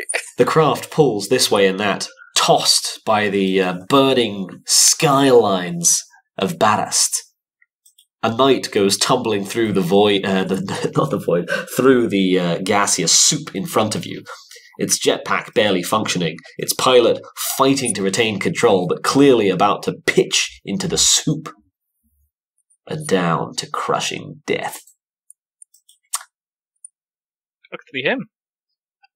From the point of view of the 2 waiting Terminators, the craft, again, drunken bumblebee, approaches. Is that its new name? No, sorry, it approaches in the manner of a drunken bumblebee. We're getting a lot of good ship names, though. Like that's definitely on the list. Drunk Bumblebee, that's a good one, yeah. I keep coming across the name of the mass conveyor and remembering how much I actually really like it. It's like the anti-Ollie ship name. It's the Siristratus. Nazeem's just going to stop. Just going to burst out laughing. It's like... Is this sort of like manic laughter, or as you see the craft approaching, and what looks like, is that a high torsion cable dangling out of the back? Just the entire situation, like, fuck me, they've actually sent someone, and fuck me, look at that cable, and fuck me, we might actually fucking survive. All of that combined is just fucking hilarious. The ship lowers into an extremely into an extremely wind-tossed hover above you, approaching, all but burning you to a crisp with its retros as it tries to sort of hold steady above you, but the ship is pouring. The pilot seems to not really know what they're doing, or maybe even is wearing Terminator armor and trying to pilot controls not intended for usage under those circumstances. I'll be trying to scream out the back, "All aboard, sirs!" So you look down. Aboard, that's coming aboard. You can see 2 Space Marine Terminators. I'm going to need some assistance, sir. From the front. It's taking everything I have just to keep this something approaching stable. If they need assistance, shimmy down there and help them out. We've got bare minutes if that. 2 Terminators, sir. And shimmy down there and tie them to it. Of course, sir. Wait, Captain Jeffson. Yes, sir. How are your knots? Good enough, I'm sure, sir. Best not to tell them. Tell them. Of course, sir. Best of luck, Captain.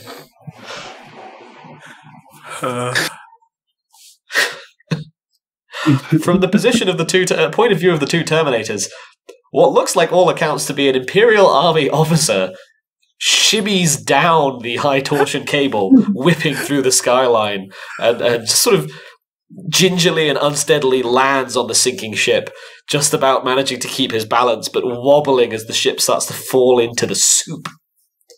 All right, you three, what's your plan? Okay. These high torsion cables, they're metallic, correct? Yes, they look strong, but you don't know how strong. Okay, how many cables are there? 1, 2? 1. 1. Well, doesn't matter how like, we're going to hope it holds this sort of thing. All right. I will help them tie up and then shimmy back up. Wait. There's you can help us tie it up, but basically, if I can like dangle a foot off and then I can just turn my mag boots on so it just goes dunk against the cable. So it's just attached and not going to let go. And I can hold on to the cable with Maccy between me and the cable, so I'm hugging him and the cable. We've been over this many times. You cannot easily hold a cataphract Terminator in that fashion. I'm hugging him. Your arms don't have that level of mobility. Sorry, I'm thinking because you tie it in a harness around me, and I reckon you wrap your wrist as much as you can around like either a bottom loop or a top loop. I could do that. I could also like just mag onto your shoes and then hold you by the shoulders. He's metal, but he's not that type of metal. It's ceramite, not ferrous. Oh, I see. Okay. It's why you can't just like you get a giant magnet and immediately disable large space marine formations. Fair enough. I would say tie it in a harness around me and then wrap it around your arm, like, and then leave a length of rope to like as a so I can like it goes across my back below my shoulders, and I can hook my arms underneath the cable. Okay. So which one of you is rolling to tie the knot for Maccy? I thought you said the last roll was the last roll, Ewan. I'm just saying. I've said that for like the last 2 rolls. Better. The Jeffson's going to have better agility. He also lacks a fate. Oh, so you both lack fate, actually. So do I. So there's no fate involved here at all. You can. Wait, has Jeffson spent fate so far? Yeah, he spent his fate. Yeah. I can't tell who's drawing that picture. Is it? Oh, it's Carl. So I have a feeling it's probably going to be best that the Jefferson does it. I went am I 40 edge? You've got 40 I have 38 edge. And I have a minus because I'm Terminator. And this is going to be a quick and dirty doing the best you can. I will give you a plus 20. Assist, though. Plus 20. Nice. 3 successos for that plus 20. Okay. Well, plus the assist. Oh, with the assist. Yeah, it'll be 4. Boom. 4 successos. With surprising speed and efficiency, the Imperial Army captain, you now are able to recognize him, or at least the one of you who has like working eye slits or working eyeglass units, is able to see this. Looks like a Soliant Salieteer. It almost seems like he's worked on Space Marine operations before, as he's I suppose he wouldn't be experienced with Terminator armor actually, but he seems worryingly adept at assisting disabled power armor, looping the high torsion cable as much of it as he possibly can, spooling it out time and time again around the disabled Terminator, and then tying it up in the most secure knot he can possibly manage. Do you want to describe what's the knot you're using here, Creed? What level of unnerved do you want to give Ollie? A big, pretty bow. I am unnerved. So I do not have the prerequisite field of view to be able to just sort of know how unnerved I should be. So just gentle terror. All you can see is is that a bow? It's difficult to tell through the eyeglasses. You can't, like, what's going on here? What's the plan? You can hear people saying things, but even with your enhanced hearing, you're kind of having trouble making it out. The giant ship jet engines and like screams and explosions all around you are really, really making this difficult. Needless to say. Sorry. There's some rather blasé with all this noise. Like the noise is no longer scary. It's just that it's always happening. And now I'm seeing like a loop sort of appear above my eyeglasses. Exactly. You know what? What's going on? It's a whole. Well, I don't think he was looping it around your head. I think he was looping it around like under, because remember Terminators are almost trapezoidal in shape, and they have the like reverse triangle. So if he loops it around your waist, as long as the bow is secure, you can't actually fall through it. No, that's the thing. I was saying, like, I'm imagining, like, because he sounded like he was putting a bow, like how you would do up a pair of shoes. So there's a bow at the end of it, and I'm assuming I'm just seeing maybe that loop is in my peripheral vision. Doing that loop. Okay, fair. Now I'm following you. He's doing the best bow he can when it's not like two separate things. It's only one, right. But he's making a go of it. And so, next up, you're Nicholas. How are we doing this? What is your final position for getting on? Like I said, like just where Maccy attaches to the longer side of the rope going up to the ship. I'm going to hook an arm underneath. Like it's going to go behind my back. I'm just going to hook my arms then underneath it. So it just kind of... That should be good enough, I think. Okay. Doing the best you can. Yep, and then just lock my arms up like chunk, and I'm not going anywhere. Just cool. This wire is going to be under a lot of tension. Hope it doesn't snap. Yep.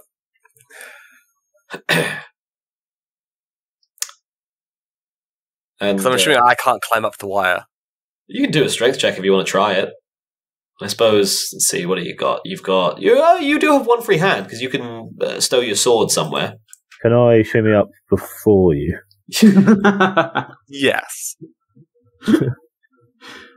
You shimmy up, then I'll try to shimmy up. Motion the Imperial Army Trooper. Okay. Yeah, give me I suppose it's climb, actually, isn't it? Do you have climb? You must do it. So it's basic, right? Climb trained, actually. Yeah, this is quite a rough climb. So I'll give you a climb over strength, and we're gonna add a -10 for the dex of all this into it. It's fine. I still got my heroes going. So. You do. So I have to roll for it as well. No, you've got a much easier situation, and yeah, so we'll let you just shimmy your way up rapidly after getting permission from your superior officers. All right, Nicholas, roll away. You said it was a -5, did you? I said it was -10. A -10. Okay, cool. So that. Sorry, I know we've gone a bit over, but I figure we want to finish this scene. Yeah.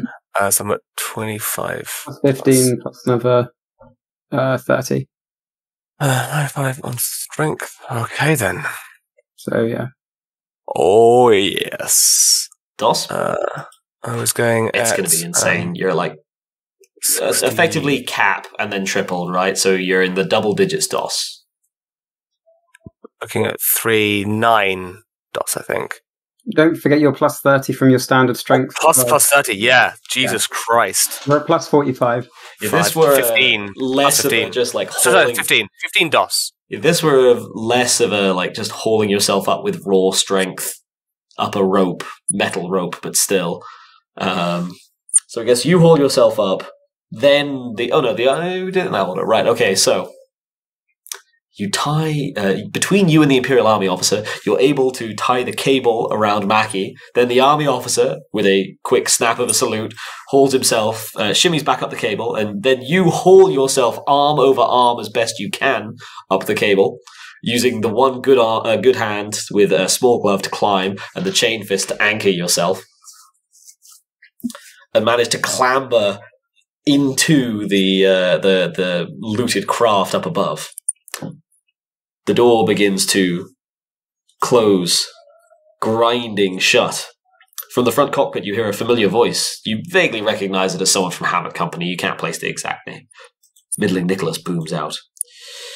Well, if he can't come in, then we're going to have to shut the door and just hope that the cable doesn't snap. At least that way, if it pulls free of the moorings, we'll still have that in the way.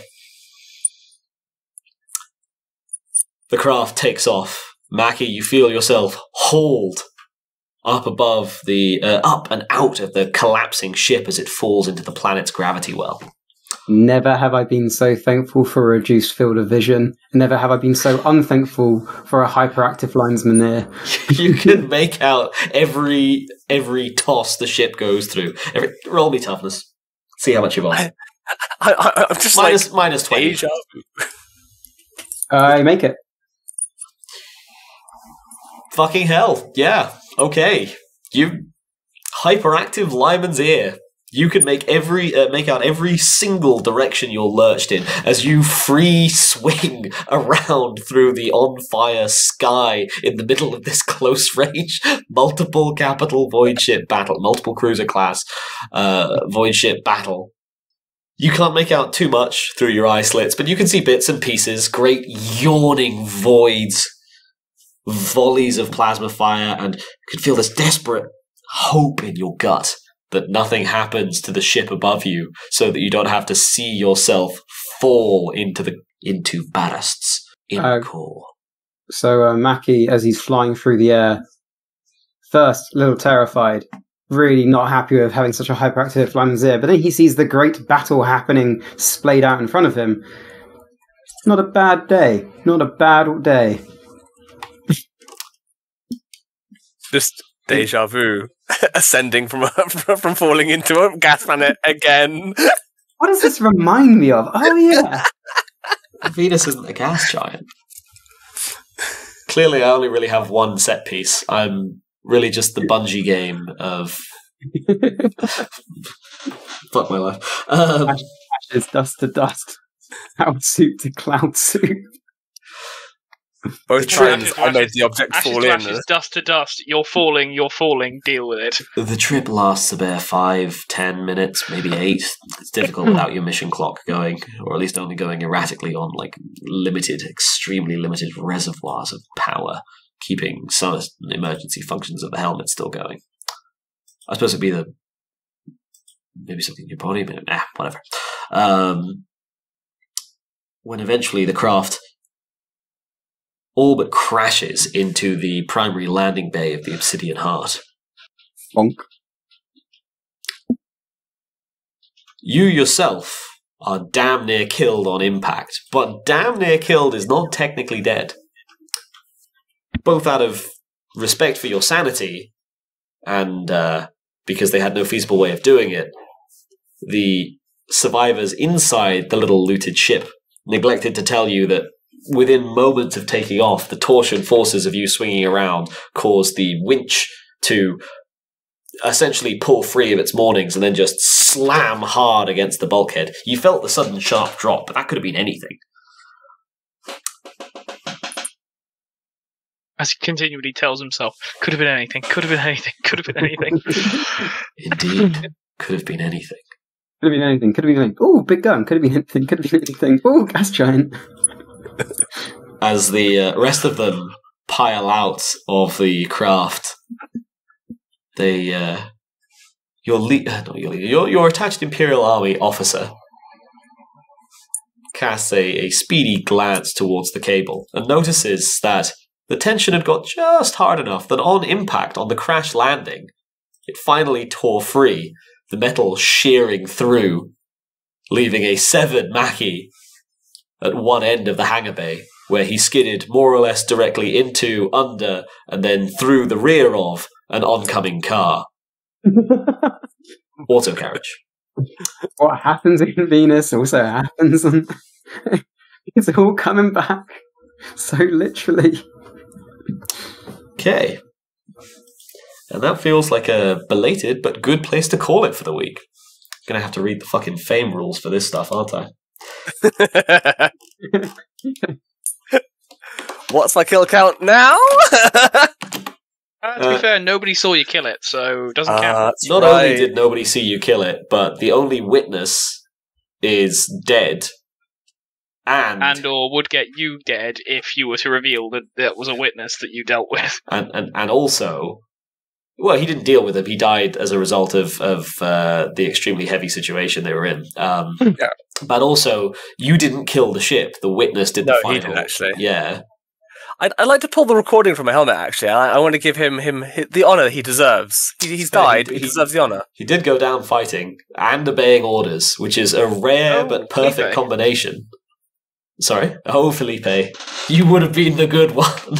We even have his name! I meant more the eldritch thing that the young Nicholas was dealing with.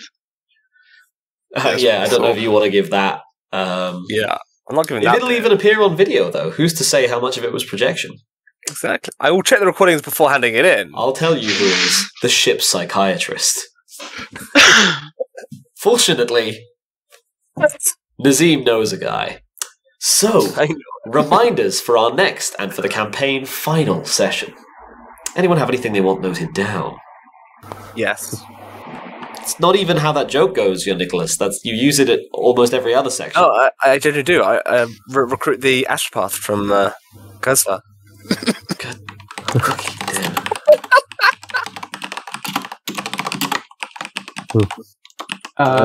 Secure big gun. Did the big gun actually get caught by us though?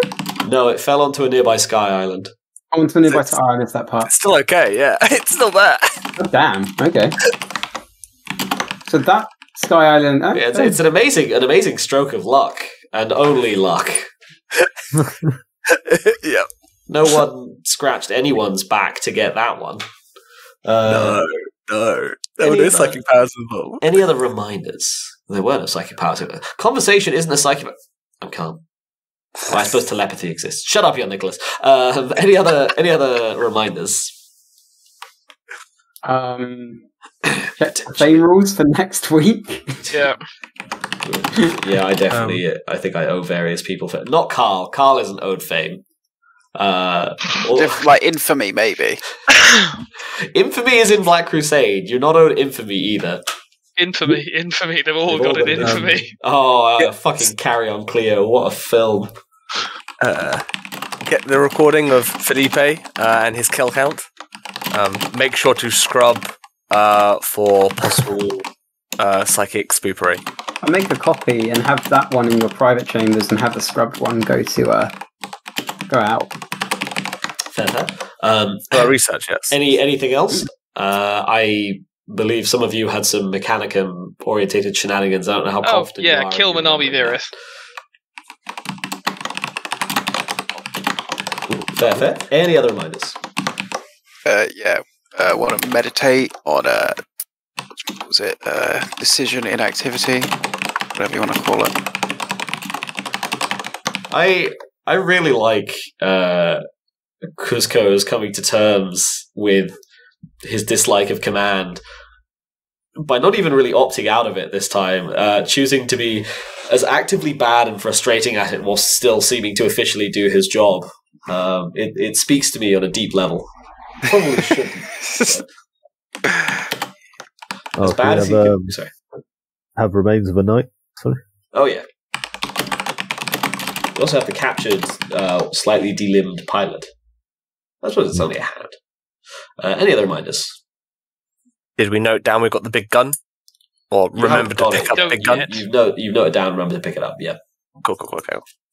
Cool. In that case, feedback. Anything you liked, anything you disliked, anything you'd like to see more of or less of next time. I thoroughly appreciate how you tried to make sure I didn't have to. You made sure I stayed alive, Ewan. It was stressful at times. I'm glad. I wanted it to be stressful but fun. I hope it was okay. I also, for the record, wasn't like completely, I'll definitely get Ollie out of it. I was more or less trying to make sure you had a decent shot at staying alive. I would very happily have let you die at almost any point. Also, the reason you got a slightly harsh ending was that the escape roll sequence was failed. You would have got off more or less scot-free without any of the extra rolls at the end if you'd succeeded. Also, I don't think the ship would have snapped in half as fast. But timing was hit. Anything else? But it's useful feedback to hear. Thank you. I hope it was okay. Yeah, no, it was good. It was good. I liked you working with my roleplay of indecision by giving me other things to procrastinate on rather than just being like, right, this is your option, choose. Yes, thank you. I'm also super happy with that, how that turned out, and definitely thank you to Benji. Like, I know we got a bit heated over it, but still thank you to Benji for the note last week of like, hey, this actually wasn't really what you find fun, and I definitely needed to adapt my GMing to match more your tone. So thank you to everyone involved with that. Cool. Any other feedback? I really appreciated that. I assume like that the last set of rolls that myself and the Akareth did was bang on the timer or something, and we just got out. Yeah, I won't reveal what happened with the timer, but I had some alternate endings prepped there. I was not expecting to get to use that one. I was kind of expecting you to jam me up a few rolls and get out quite handily. It was an interesting time. Yes, that's a lot of fun. Good to hear. I guess feedback from me, I really, really, really liked the little, like, staring into the void as it comes to kill, not literally the void, but, like, the void of onrushing death of Nazeem going, well, we might both be about to die here, player character-wise. There's a decent chance we're just going to be fucked. Let's sit back and watch things. It was lovely to see it reflected on in character. Yes. On that note, I thought like the tension was kept quite well throughout the sequences. Yeah, I agree. 100% sure he was going to die. I was like, I could die at any moment here. Like, yeah. No, sorry. Did my Havoc squad make it off? Which ones? The ones who were carrying me, and I said, "No, go on ahead. I shall meet you in the afterlife." Well, you know what? That brings us on to narrative questions. And yes, your Havoc squad indeed made it off fine. Havoc squad made it off. Middling Nicholas's the remainder of Middling Nicholas's squad made it off. And I think you lost all of the others. So it was a fairly damaging mission. I got 40 guardsmen off early. Yeah. Wait, you got 40 guardsmen off? Yeah, they went off early with the last of our pilot. Damn I it. see.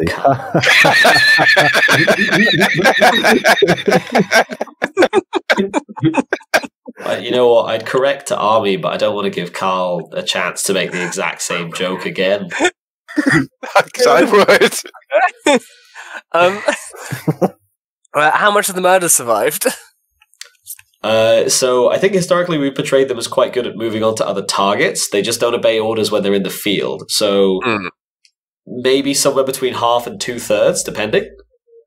They'd that's pretty good, to be fair. It's not bad. They'd also like disperse themselves throughout the ship quite effectively. So they weren't in situations where the Akareth were able to bring them to pitched battle, where they would then get mulched. But they also were being way less effective than that. Like, the murder between them got significantly less accomplished than Ollie's single squad of Terminators. I suppose their main contribution would have been luring people away and off of other groups, up to and including Ollie, who would have been even more swamped than he was, though I don't know how much more we could possibly have thrown at him, given that at one point it was literally him, 8 Terminators, and thousands of Akareth. Like, you know, when they say it's you against the world, like, never has that been more true. A medium-sized city. I took control of the murder quite well at the very beginning, and then they dispersed once we hit the warp room. Yeah, I think that was fairly. Don't you always take good control of the murder at the beginning? Like, that seems to be their thing. You can really tell that fucking. It depends if you're going to a city, doesn't it, Carl? You can really tell that fucking Berserker Glaive was my favourite demon weapon as a child. It's a good choice. And also, I consider myself the founder of the murder. Proudly so. Yeah. Any other narrative questions? How did the space battle go? Bloody. But I presume we're winning. You're definitely winning. I don't want to go into too much detail just because we're going to get to like the consequences of the Akareth mothership getting blown up next session. But yes, you're winning with admittedly heavy casualties. But also, it's kind of one of those battles where, well, anyone who wants to bring up the heavy casualties is going to have to wade through a mound of cowardice accusations for, like, oh, what are you going to do? Not belly flop the enemy and then board the mothership? It's also going to be... I was charged by Imperial Command, dispensing the words of the Emperor himself to defend the worlds of this expanse. If I did not take action, I would have lost a world of this expanse, and thus I would have failed the Emperor. Are you suggesting I should fail the Emperor? You charged a fucking knight, man. I think you can get off with anything. Just make sure you chuck that in the report. Fucking Coayah Knight Slay. Yeah. Yeah, he did solo the knight.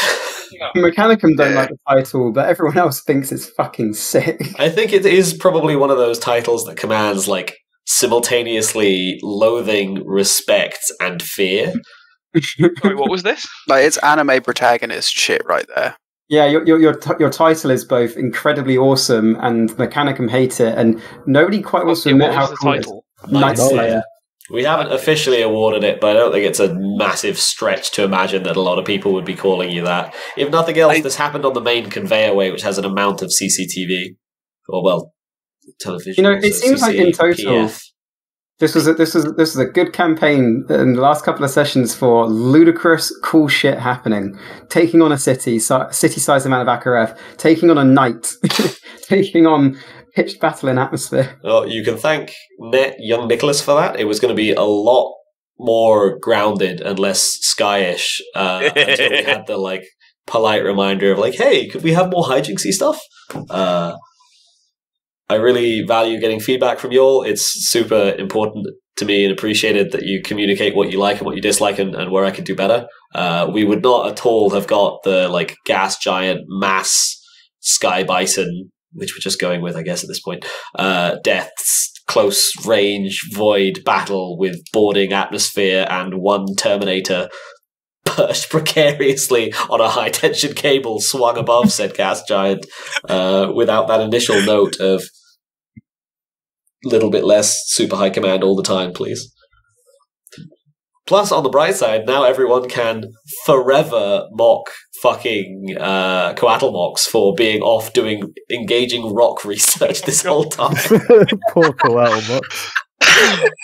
Gonna translate into system just as it ends. Look, I've got these cool rocks, brothers. What have you been up to? 45,000 skins, brother. What are you doing? Oh, by the way, brother, I soloed a knight. Oh, brother, I took on a city-sized amount of Akaref and won. Oh, Wow. Yes, same. That happened on the way here.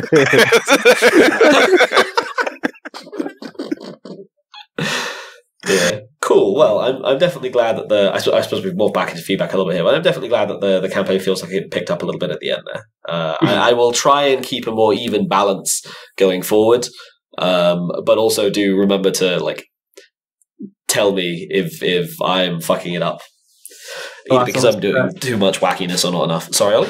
Coatlmox says, I fought 2 motherships. Yeah, you don't know the motherships that he fought. They go to a different school, and they're from another sector. Cool.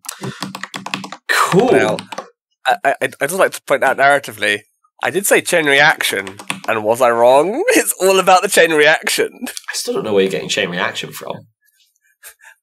Take out the big gun, the entire ship just starts falling apart. Now, I can see how externally that might look like a chain reaction, but I think you've metagamed enough to maybe have some other guesses at potential candidates. I'm going to call no metagaming. I deliberately fought a knight in melee combat with an energy spear because I didn't want to metagame enough to go get a thunder hammer or something like that. No metagaming going to be tolerated here.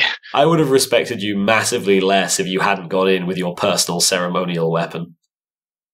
You will note I didn't call you a coward once this session. I think I called you either young Nicholas or Ollie I called a coward. But Coayah's fucking Ron Swanson. I don't think you understand. When I say bring me all the melter guns, I mean bring me all the melter guns.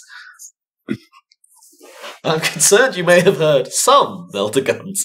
Right, so XP. Plot progression. Does anyone feel like they made any significant you made a significant plot progression this session? And if so, what? Yeah, Do I count as plot progression because I was a story object to be moved from one room to the other, and I was eventually removed? I don't know. We took out the mothership. Mothership noted. I don't know if you count as plot progression, I'm afraid, Ollie. But it was a valid ask. We took out the mothership, and the knight has been dealt with. That's true. We got the big gun? I don't know. The gun is safe. Yeah? Ish. We'll call it safe-ish. That's fair. We'll give partial for the big gun. I love the idea as if I wouldn't have landed on an island and seeing the big gun safe on an island slightly further away as I fall to my death being like, damn you, young Nick! Kuzco reinforces his unending desire to not be in command anymore. Character development. It's kind of character. I suppose, yeah. Does anyone feel like you developed your characters this session? And if so, how? I refer you to the previous point.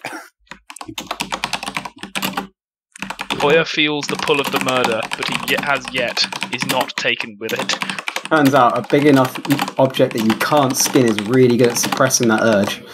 I really love the fucking the idea that if Coayah essentially falls to the skin lust, then you're going to end up with the rest of the party having to do a counterbalance flip-flop and pull back, because skin lust Coayah would be way worse than skin lust any other party member and most of the NPCs. Oh yeah, Benji, I just want to highlight that your Schlorp character was called Skinner. Principal Captain Skinner. I mean, yeah. But also hated skinning. Because it's ironic. The neophytes who are wrong. Any other character development this session? I believe the relationship between Nazeem and Maccy probably Yeah. grew a little bit there. So I came to rescue him, and then we had that moment. We're just looking out at the battle and just appreciating it. It's true. A gentle squeeze of the hands and some battle signals to imply that this has been a good way to die. Yeah, Maccy going from I'm okay with this to I'm not okay with this, I'm not okay with this. You know what? It's actually now one of Nazeem's goal is to have as many as this is a good way to die moments as possible before actually dying. One with every member of the party. That's worrying yet hilarious, and I fully approve of it. So actually, can we have that noted down as a reminder, please? I think that's more like a long-form character goal. I would note that on your sheet, honestly. Put my notes. Let's go on my personal notes, Yeah, that is. put it in your personal I notes. did have a reminder, actually, I forgot, which was some form of commendation for Nazeem recommended by Maccy. I mean, I'm a fucking, brother captain. I can just find a medal and just put it on him. Oh, if we're doing Jeffson a medal as well. Yeah, I was going to say. Yeah, I would, that as well. There was also the tech who was just like, you know, that he has to overload the plasma reactor to do what he wants to do. Yeah, did I give him a name? Fuck, I didn't note it if I did. I suppose I'm also going to have to begrudgingly accept middling Nicholas as well. How much XP is this going to be? I got to head off. Sorry, I'll put it in the Discord. Thank you. Bye, mate. Have a good. Congrats on the kid, by the way. Thank you. Yeah, congrats. Character development. I mean, I didn't do much. That's exactly what Carl said. Moral support. Cool. Oh, that's actually full character already. Excellence of roleplay. Does anyone feel like anyone else roleplayed particularly well this session? Yes. And if so, how? God fucking damn it. Oh, the one time I forget. Not even that, but the one time I forget, and young Nicholas also forgets to do it. I was typing out things. I thought Cole's blatant disregard for battle readiness, and instead battle unreadiness, prepared unreadiness, in just distracting himself with the small tasks was pretty great. Fair. Anything else? Nick's just general treatment of I think just trying to find Maccy and drag him out. I thought there were some nice little moments there. You had Cread with the rope tying at the end, I think, especially, but just general just general whatever was happening. Yeah, but with the rope tying, that stood out to me. And who have I said? Oh yeah, and obviously you had Benji with the knight. Yeah. So I feel like I probably took all of them there, but I mean, because you can't do yourself. Because I was going to say it's not quite a death stand like moment, but where you're just like, no, guys, you go on. This is enough. I'll just stay here. Like, Yeah. So I'll stay here. Just turn Make me sure around. I'm facing. Yeah, to make sure I'm facing them.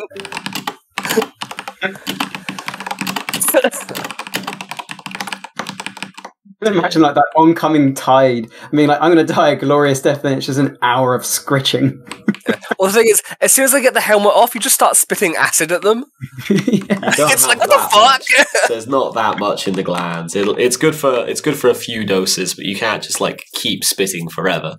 No, yeah, but you hurt them as much as you can before they get you. It's true. If you spit, then you go bite. Cool. So let's... I don't know if I'm ever going to wear this Terminator armor again, this set, or if I get it retrofitted and figured out why it fucked up. Like, it went through a jet. Maybe if it's broken, I might just have it in my display case and ask for a new set of Terminator armor. You could. So I made that out to be 185 experience points for session number 24. That's 25 points for plot progression. The mothership gone down, the knight has been dealt with, and the big gun is safe-ish. 30 points of character development. That's Kuzco is developing decision paralysis, Coayah feeling the pull of the murder, and Nazeem and Maccy developing their friendship in the face of death. 30 points excellence of roleplay. That's Corral's blatant disregard for battle readiness. Young Nicholas's self-redemption trying to find Maccy. Creed's rope-tying viciousness. Benji soloing the knight. And Maccy asked to be allowed to face his killers. Plus your 100 standard. So is that 155? 185. 185. Which brings us on to everyone's favourite part of the session, albeit slightly belatedly. It's the highlights. Young Nicholas, do you have any highlights for that session? Oh, bring me all the melter ammunition. Bring me all the melters. That was it. Fair. Anything else? I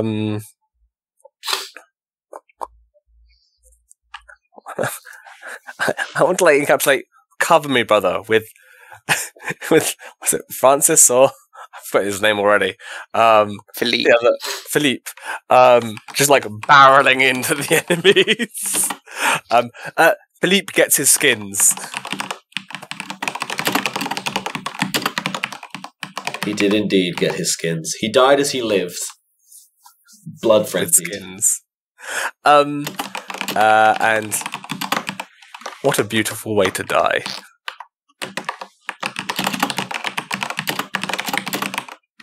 Fair. Square brackets, Maccy. Because each time I do it with someone else, it'll be a different name inside the square brackets. It's always going to be a reason that you've had. This space battle has easily been one of my favourite set-piece void battles. It's not even void, I realise, but I've really liked it. There's nothing you can't solve with the chainfist. True.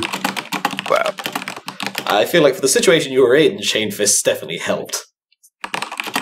Help me get to the big gun, help me get to Maccy, help me get away with Maccy. I'm sorry, there's nothing you can't solve with a chainfist. I use them as a makeshift elevator. They were great. Exactly, there's nothing you can't solve with the chainfist. It's not a lift, that's a mine shaft. Anything else? I think that's it, yeah. Cool. Ollie, do you have any highlights for that session? I liked the big bow and subsequent swing through the soup. So are you saying Maccy likes swinging? Yeah. Damn it. Hard and fast and at the last second just ploughing into something very, very quickly. God, that's so long. I thoroughly enjoyed drive me closer so I can hit it with my spear. Fuck me. Gonna kill you, Ollie. Anything else?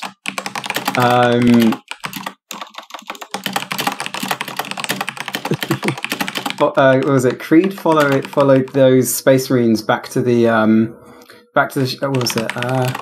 I had one.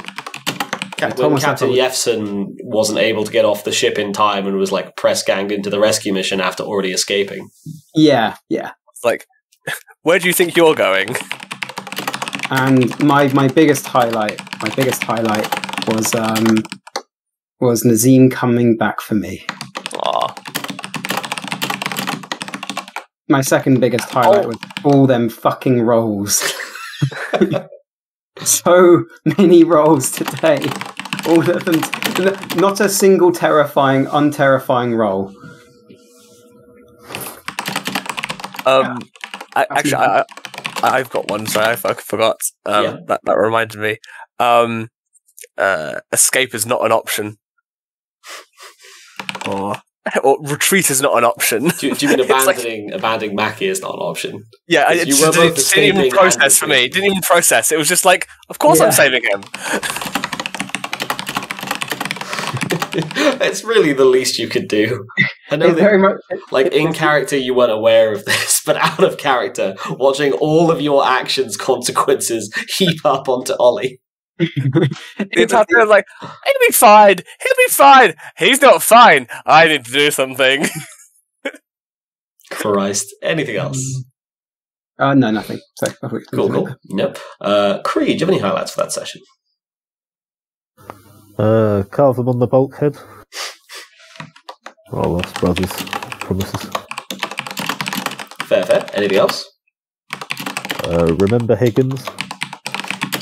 His name was Miggins. You're not even remember. Oh my god. That's the best part. Oh, I was trying that time. I knew it. Right. I thought it was on purpose. I also thought it was on purpose. Not gonna lie. Miggins knew what he was signing up for. The Salieteers do not have low casualty rates. That was above average performance for them. You had, 200 guys at the start and only 77% and change fatality rate? Assuming... sorry.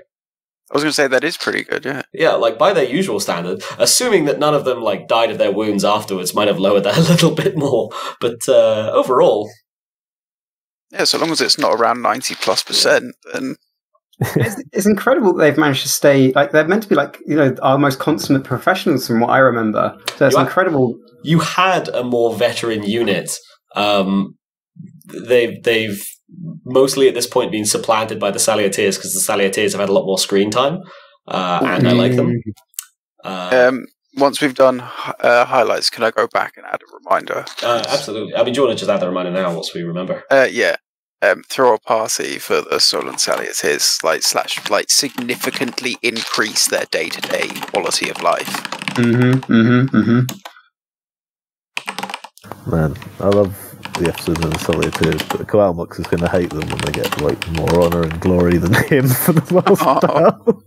I look forward to watching Captain Jeffson desperately attempt to appeal to Coatlmox, who is forced for roleplay reasons to smack him down.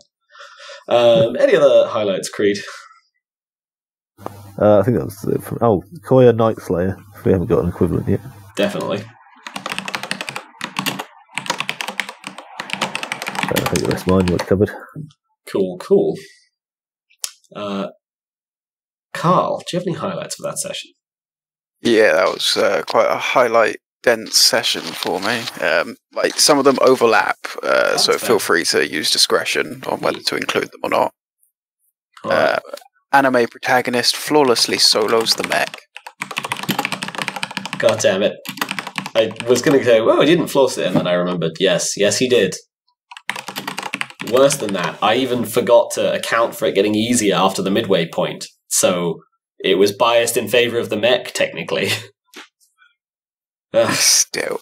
Anything else? It's a quote, that's cheating, : you can't roll a 0. Fair. Anything else? Middling Nicholas abandons his commander. He was ordered to be fair, but yes. Oh, it comes back around.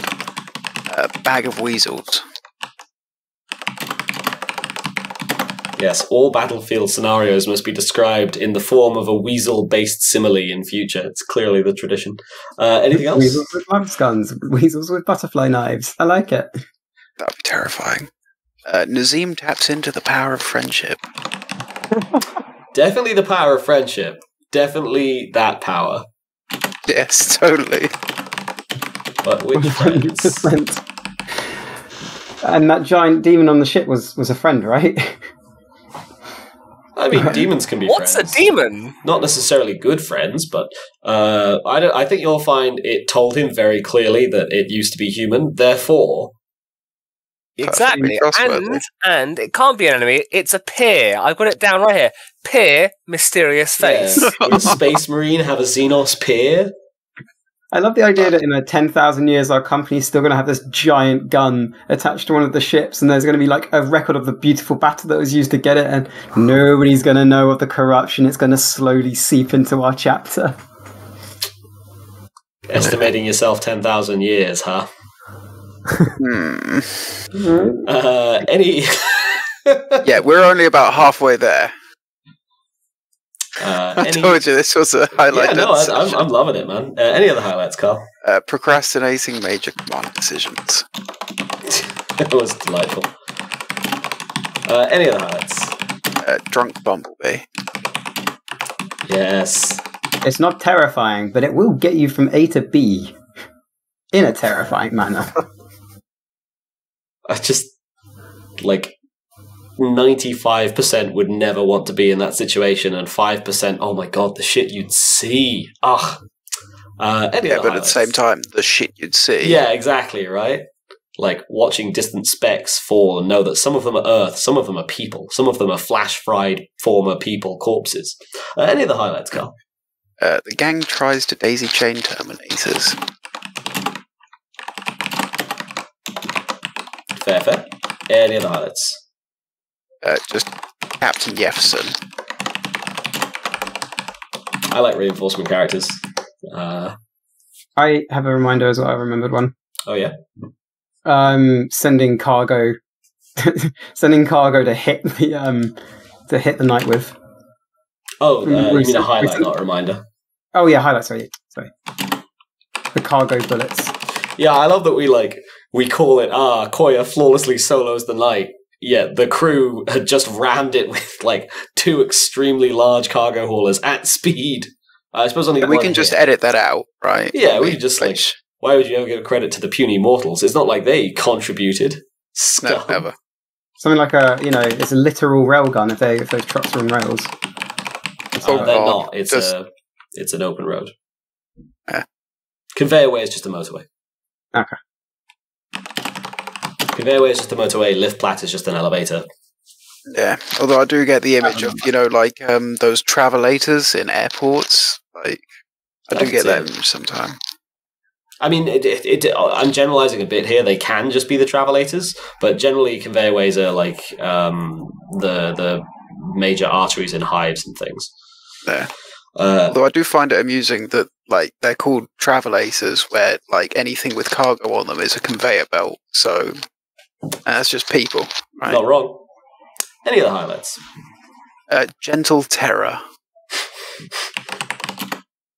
And any other highlights? Final one. Middling Nicholas saves his commander. What goes around comes around, motherfucker. That's literally the entirety of Nick's storyline as well so far. What, Middling Nicholas and you repeatedly? No, young Nicholas. Young Nicholas. He set off the chain of events and therefore had to suffer the consequences of his actions. But, what goes around comes around. I mean, what do you mean, suffer the consequences? I came and rescued you at the goodness of my heart. I didn't suffer at all. Oh, plus we guilt tripped you for like 2 weeks. The way you said that made, like, the guy that plays the mother of Brian in Life of Brian. Yeah, Michael Palin, right? Yeah. Man, good performance. I was going to say, I'm just really I'm just really glad that almost on a whim, young Nicholas decided to join the boarding torpedoes attacking the enemy mothership. It really wasn't a whim. I was asked which ship I wanted to spawn in. Did I want to spawn in the enemy mothership, or did I want to spawn in the safe ground cruiser or whatever it is? You did a lot more back on the Obsidian Heart. You did a lot more on the boarding action than I think you've got done on the Obsidian Heart. True. Yeah, just look at me. Like, I'm the equivalent of someone that drives like a maniac until they have that one accident, and then they're too afraid to even leave the house. So, any final highlights from anyone? Yes. God damn. Oh, actually, I did want to say like the set piece of the battle was incredible. Thank you. And I guess this is also like feedback as well as a highlight, but there wasn't a single boring moment of this session. Not that there's ever a boring moment, but like there's moments where, engagement between every person isn't the same, but I kind of felt like everyone was engaged for the entire session. Yeah, there were no real lulls. Yeah. I definitely agree, yeah. I know what you mean. I definitely think this is, to my mind, going to go down as probably one of my favourite sessions, definitely one of my, I think, better ones. And that's not just me, that's, everyone pulling their narrative weight, whether they had lots to do, Benji and your Nicholas, or, middling amounts within their limited agency, like Carl and yourself, Ollie, or, comparatively little, like Cread, but the bits he did have were mostly these, excellent little role-playing tidbits. Just the pacing from everyone tonight I thought was very good. I was a big fan. Cool. Thank you all for an incredibly entertaining session number 24. We will have the final session of this campaign next campaign next week. Does anyone have any final words for the recording? It's a good way to die.